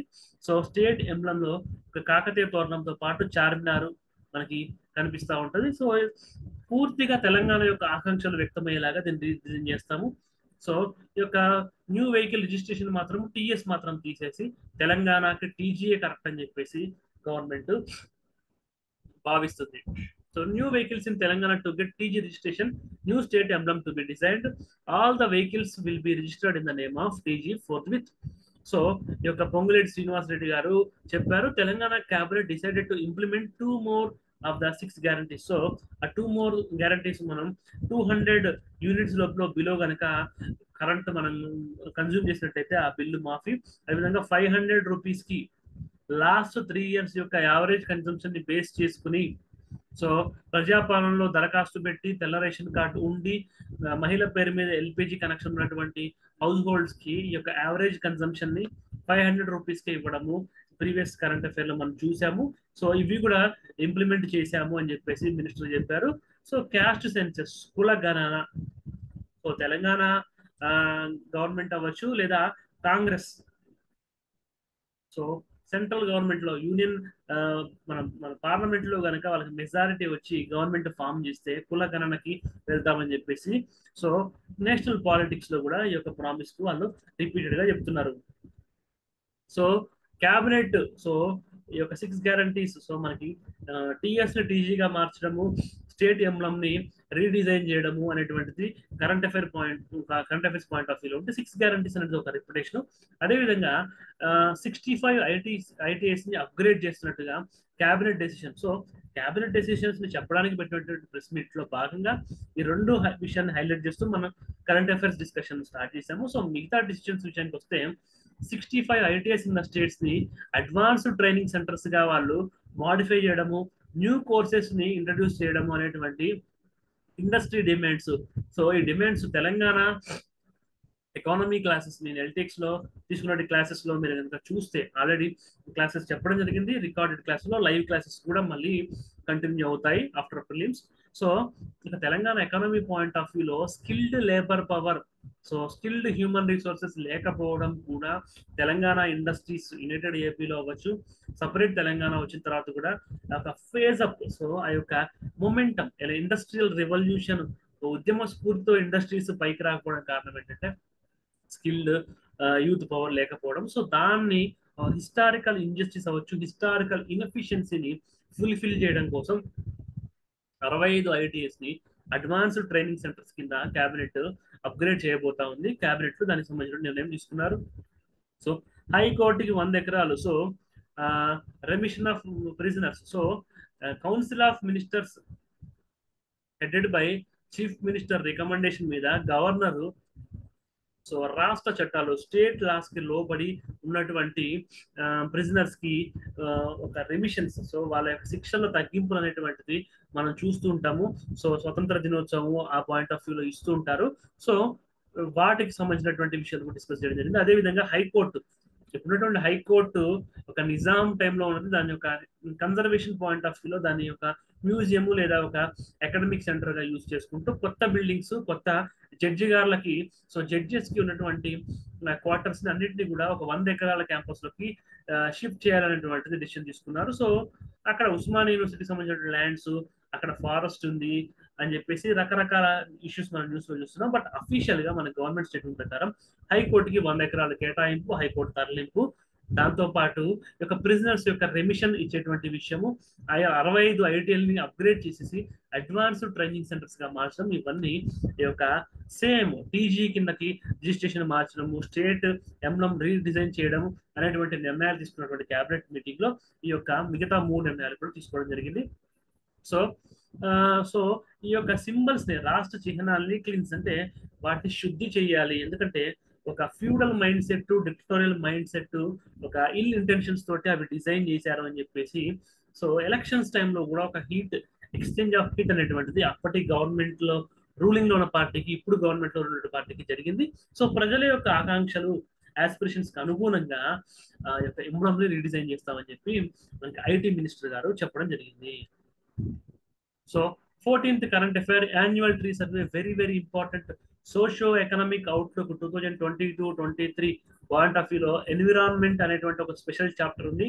హైదరాబాద్ సిటీకి ట్రీ సిటీ అని చెప్పేసి ప్రపంచవ్యాప్తంగా గుర్తింపు అయితే 2022 సంవత్సరంలో వచ్చింది.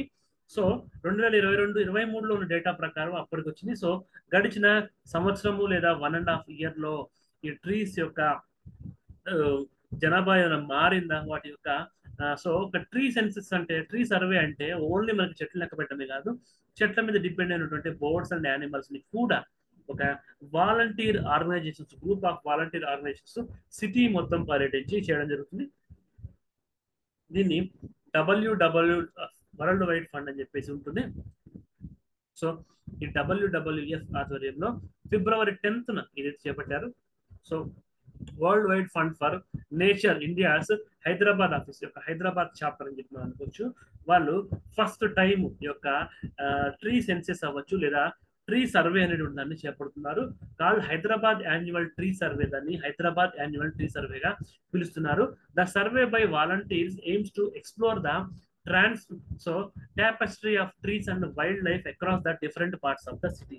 సో నగరం యొక్క నలుమూలల్లో ఈ యొక్క చెట్ల యొక్క విస్తరణ ఎట్లా ఉంది అని చెప్పేసి ఈ యొక్క సర్వేని రూపొందించారు. రిజల్ట్స్ ఫ్రమ్, సో ఇది ఫస్ట్ ఎవర్ సర్వే అని చెప్పి మనం చెప్పుకోవచ్చు. 2022-23 లో నేను హైదరాబాద్ ట్రీ సిటీ వచ్చిందని చెప్పింది సోషో ఎకనామిక్ అవుట్లుక్ బేస్ చేసుకుని. బట్ ట్రీ సర్వే ఈ WWF తో చేసింది మాత్రం ఇది ఫస్ట్ సర్వే అని చెప్పి మనం చెప్పుకోవచ్చు. Results from the survey will be added to the body of knowledge that will aid researchers and policy makers to make informed decisions. Very very important keyword. So governance point of view lo informed decision very very important. So knowledge book అని చెప్పి నేను చెప్పాను. So ఎప్పుడైతే నేను first current affair rare disease చెప్పినప్పుడు దానికి funding, research and development ఉండదు, దానికి సంబంధించిన డేటా యాక్సెసిబిలిటీ కూడా చాలా తక్కువగా ఉంటుందని చెప్పాను. ఎప్పుడైతే డేటా యాక్సెసిబిలిటీ ఎక్కువ ఉంటుందో అప్పుడు ఇన్ఫార్మ్డ్ డిసిషన్స్ పబ్లిక్ అయినా గవర్నమెంట్ అయినా తీసుకోవడానికి అవకాశం ఉంటుంది. ఇలాంటి సర్వేస్ జరిగి ఈ యొక్క డేటా పబ్లిక్ డొమైన్ లో ఉంటే ప్రెజర్ గ్రూప్స్, సివిల్ సొసైటీ, ప్రజలు పర్యావరణ పరిరక్షణ కోసం వెస్ట్రన్ సొసైటీస్ లో ఎట్లయితే ఉద్యమాలు జరుగుతున్నాయో అలాంటి ఉద్యమ స్ఫూర్తితో పర్యావరణ కాపాడుకోవచ్చు. ప్రభుత్వాలు కూడా చాలా ప్రోయాక్టివ్ రూల్ తోటి ఇంకా మంచి awards, so environment and ecology point of వ్యూలో తెలంగాణ స్టేట్ కి, హైదరాబాద్ సిటీకి రావడం కోసం ప్రయత్నాలు అయితే చేయడానికి అవకాశం ఉంది. They also will have to document details about animals spotted, including the species name, observation, URL on iNaturalist, number of individuals, their behavior and other information. So animals యొక్క నంబర్ అవ్వచ్చు, బిహేవియర్ అవ్వచ్చు, సో కొన్ని observations ని కూడా యొక్క tree surveys తో పాటు దాని మీద ఆధారపడిన ఫ్లోరా ఫనాన్ని కూడా లెక్క పెట్టడం జరుగుతుంది. సో 15th కరెంట్ అఫైర్ ఏంటంటే Hyderabad set to host second edition of formula E race in February. So last year first edition జరిగింది. సో ఈ యొక్క ఈ కార్ రేసింగ్ జరగడం అనేటువంటిది ప్రో ఎన్విరాన్మెంట్ అని చెప్పుకోవచ్చు. ఎలక్ట్రానిక్ వెహికల్స్ కి ప్రమోషన్ అని చెప్పుకోవచ్చు. ఫ్యూచర్ అంతా ఈ వెహికల్స్ తోనే ఉంటుంది కాబట్టి వాటికి ప్రమోషన్ గా ఒక కాంటెంపరీ టెక్నాలజికల్ అడ్వాన్స్మెంట్స్ అవ్వచ్చు, ట్రెండ్స్ అవ్వచ్చు, ఈ మొబిలిటీ అవ్వచ్చు, ఈ యొక్క ఇన్ని ఆస్పెక్ట్స్ ని కవర్ చేసేటువంటి current affairs. So last year race జరిగింది. సో కొన్ని పొరపాట్లు, కొన్ని డ్రాబ్యాక్స్ అయితే ఉన్నాయి. సో దాని వల్ల మళ్ళీ సంవత్సరం జరుగుతుందో జరగదు అని చెప్పేసి కొన్ని అనుమానాలే. బట్ ఫైనల్ గా టాక్స్ అనేసి కూడా సక్సెస్ అయ్యి హైదరాబాద్ మరొకసారి హోస్ట్ ఇవ్వడానికి సిద్ధంగా ఉంది. So Hyderabad set to host second edition of formula E race after multiple rounds of discussions with the state and federation internationale DLA automobile FIA. So ఒక ఇంటర్నేషనల్ బాడీ అయినటువంటి ఎఫ్ఐఏ అండ్ మనకు state సంబంధించినటువంటి authorities తోటి డిస్కషన్స్ జరిగి final గా ఈ యొక్క హుస్సేన్ సాగర్ యొక్క నడిబొడ్డున, సో హుస్సేన్ సాగర్ యొక్క తీరాన మళ్ళొకసారి ఈ ఫార్ములా రేస్ అనేటువంటిది జరుగుతుంది. లాస్ట్ ఇయర్ కూడా కొన్ని కాంట్రవర్సీస్ జరిగాయి. But irrespective of the negative things ఒక మంచి ఇనిషియేటివ్ అయితే ప్రీవియస్ గవర్నమెంట్ శ్రీకారం చుట్టింది. ప్రస్తుతం గవర్నమెంట్ వాళ్ళ ఎఫర్ట్స్ ని మళ్ళీ పెట్టి సో రెండోసారి ఆతిథ్యం ఇచ్చేలాగా చేసుకుంది. సో లాస్ట్ టైం దాదాపు 31,000 మంది ఒక మెయిడన్ సీజన్ ఫస్ట్ సీజన్ కి అయితే వచ్చి చూశారు ఈ యొక్క ఈవెంట్ అని చెప్పి మనం చెప్పుకోవచ్చు. సో ఈ వెహికల్స్ పాయింట్ ఆఫ్ వ్యూలో స్టేట్ గవర్నమెంట్ యొక్క initiatives, so environment and ecology point of వ్యూలో కూడా ఈ కరెంట్ అఫైర్ ని మనం ఎలాంటి క్వశ్చన్స్ అడిగినా ఆన్సర్ రైటింగ్ పాయింట్ ఆఫ్ వ్యూలో మనం చూసుకోవచ్చు. So 16th current affair. So culture and conservative efforts లో భాగంగా Osmania general hospital, so OGH గురించి మనం తెలుసుకున్నాం. ఇది సెకండ్ కల్చర్ పాయింట్ ఆఫ్ వ్యూలో second Samatha Kumbh from February 2nd to 14th at Muchintal. So ముచ్చింతల్లో 2022 మనం చూసాము, ఇనాగ్రేషన్ జరిగింది. సమతామూర్తికి సంబంధించినటువంటి దానికి ప్రైమ్ మినిస్టర్ కూడా విచ్చేయడం జరిగింది. సో కాస్ట్ ఇన్ఈక్వాలిటీస్, మనుషులంతా ఒకటే, so equality before law, equal protection of law, article 14, article 15 మనం ఇప్పుడు చూస్తున్నాం. బట్ ఒక రామానుజుల వారు భక్తి ఉద్యమ సమయంలోనే మానవులంతా ఒకటే అని చెప్పి ముఖ్యంగా దళితులు అవ్వచ్చు, సో గిరిజనులు, హరిజనులు వీళ్ళందరినీ కూడా మెయిన్ స్ట్రీమ్ హిందూస్ తోటి, హిందూ ధర్మంలోని మిగతా వర్ణాలతో కలిపి వాళ్ళతో ఈక్వల్ గా ఉండేటువంటి ప్రయత్నము స్వామి రామానుజుల కాలంలోనే దానికి పడింది. కాబట్టి అతని యొక్క విగ్రహానికి స్టాచ్యూ ఆఫ్ ఈక్వాలిటీ అని చెప్పేసి పేరు పెట్టుకున్నారు. సో రామానుజుడి యొక్క సోషల్ కాన్షియస్నెస్ అవ్వచ్చు, సో తెలంగాణలో ఉన్నటువంటి ఒక ఈగాలిటేరియన్ సొసైటీ, కులరహిత సమాజము, సో అన్ని కులాలకి సమానత ఉన్నటువంటి సమాజము, ఒక ప్రోగ్రెసివ్ థింకింగ్ అవ్వచ్చు, so conservation culture point of వ్యూలో అవ్వచ్చు, ఇన్ని విషయాల్లో మనం ఈ యొక్క కరెంట్ అఫైర్ ని యూజ్ చేసుకోవచ్చు. సో సమతాకం from February 2nd to 14th at Muchintal. So ఆ లొకేషన్ పేరు ముచ్చింతల్. సో అది రంగారెడ్డి డిస్ట్రిక్ట్ అవుతుంది. సో చిన్న జిఆర్ స్వామీజీ ఆధ్వర్యంలో ఒక దివ్య దేశ అంటే 108 దివ్య దేశాలు అంటే 108 టెంపుల్స్. సో ఈ యొక్క స్టాచ్యూ ఆఫ్ ఈక్వాలిటీ అనేటువంటి మెయిన్ అట్రాక్షన్ అయితే దాని చుట్టూ ఒక 108 దివ్య దేశాస్ అని చెప్పేసి మనం అక్కడ అబ్జర్వ్ చేయొచ్చు. ముచ్చింతల్, శంషాబాద్, రంగారెడ్డి డిస్ట్రిక్ట్స్ లో మనం చూడొచ్చు. This event will be held from February 2 to 14. It was exactly 1 year back that Samata Murthy was inaugurated in Samata Murthy Spurti Kendram. On February 5th, Kalyanotsavam will be held for all the 108 దివ్య దేశ. So సంవత్సర క్రితమే ఈ యొక్క statue అనేటువంటి ఆవిష్కరణకి గురైంది. So ఇక్కడ 108 దివ్య దేశాస్ are temples అనేటువంటిది ఉంది. లొకేషన్ వచ్చేసి Muchintal, Shamshabad, Rangareddy district. So in the past it was temple centric and temple driven society. So Chinna Jeeyar Swamiji ఆ స్టాచ్యూ ఆఫ్ ఈక్వాలిటీ వెనక ఉన్నటువంటి the man behind the statue of equality ఏం చెప్పారంటే, గతంలో టెంపుల్ సెంట్రిక్ గుడి ఆధారితంగా మనకి సమాజం ఉండేది. గుడి ఆధారంగా కల్చర్ అవ్వచ్చు, ఆ యొక్క సొసైటీ అవ్వచ్చు, ఆ యొక్క గవర్నెన్స్ అనేటువంటి గుడి ఆధారంగానే ఉండేది. ఆర్ట్ అండ్ కల్చర్ కూడా ఉండేది. Shri Ramanujacharya thought and implemented about 1000 years ago. So మళ్ళీ సో గుడి బాట పట్టాలి, గుడి అనేది ఒక సంఘ సంస్కరణకి, ఒక సామాజిక విప్లవానికి నాంది పలకాలని చెప్పేసి రామానుజులు ఒక 1000 సంవత్సరాల క్రితమే భావించారు. సో ఆయన భావించడము మాటల ప్రవచనాలే కాదు, ఉమెన్ ని టెంపుల్ అడ్మినిస్ట్రేషన్ లో పార్ట్ గా కూడా ఉంచారు 1000 సంవత్సరాల క్రితంనే. సో ఉమెన్ అంటే మెన్స్ట్రుయేషన్ పీరియడ్ ఉంటుంది, సో వాళ్ళు టెంపుల్స్ కి అలా ఉండదు, ఇలాంటివి శబరిమల కోర్టు జడ్జిమెంట్ ఇవన్నీ, సో కేసు జడ్జిమెంట్ ఇవన్నీ చూసాము. కానీ 1000 సంవత్సరాల క్రితమే మహిళల్ని టెంపుల్లోకి రానివ్వడం కాదు, గుడి యొక్క పరిపాలన వ్యవహారాల బాధ్యతలు కూడా వాళ్ళకి అప్పగించారు. సో హరిజనులు అవ్వచ్చు, హరి యొక్క జనులు అని చెప్పి హరిజనులు గాంధీజీ పెట్టారు. దళిత్ కమ్యూనిటీస్, దళితులు అవ్వచ్చు. సో అలాంటి సెక్షన్స్ ఎవరైతే అప్రూవ్డ్ సెక్షన్స్ ఉన్నారో వాళ్ళకి మంత్రాలు, వైష్ణవ దీక్ష ఇచ్చారు. మహిళలకి గుడి యొక్క పగ్గాలు ఇచ్చారు. దళితులకి మంత్ర దీక్ష ఇచ్చారు, వైష్ణవ దీక్ష ఇచ్చారు. So so he said that all are equal before god, దేవుడు ముందు అందరూ ఒకళ్ళే. Said Tridandi Chinna Jeeyar Swami, adding that they are following the path at statue of equality.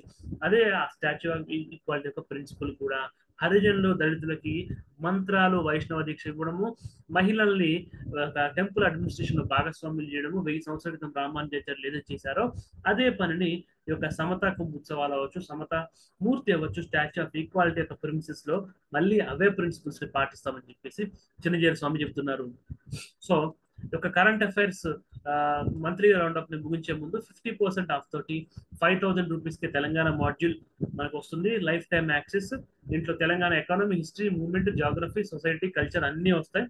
So group 2 అయితే 9999 రూపీస్ కి మనకు వస్తాయి. గ్రూప్ 1 అయితే 25,000 కి వస్తాయి. ఇవన్నీ life time validity, live plus recorded ఉంటాయి. మరిన్ని వివరాలకు 7893899553 కి కాల్ చేయండి. www.ltx.com యొక్క క్లాసెస్, ltxclasses.com ని విజిట్ చేయండి. సో మళ్ళీ ఒకసారి రిక్వెస్ట్ చేస్తున్నాను, ఇంత క్వాలిటీ కరెంట్ అఫైర్స్ అవ్వచ్చు, ఈ యొక్క పీడిఎఫ్ అవ్వచ్చు, అథెంటిక్ సోర్సెస్ అవ్వచ్చు, కంపారిజన్ చేస్తూ, కొలాబరేషన్స్ చేస్తూ, ఒక ఇంటర్ప్రిటేషన్స్, ఇన్ఫరెన్సెస్ ని ఇస్తూ, ఆన్సర్ రైటింగ్ పాయింట్ ఆఫ్ వ్యూలో కూడా గైడ్ చేస్తూ తయారు చేసినటువంటి, కష్టపడి తయారు చేసినటువంటి యొక్క వీడియోస్ ని ఎక్కువ మందికి స్ప్రెడ్ చేయండి, ఎక్కువ మందికి నాలెడ్జ్ ని పంచండి. And wish you all the best for all your upcoming group 1, group 2 and other TSPSC examinations. Thank you very much. Take care.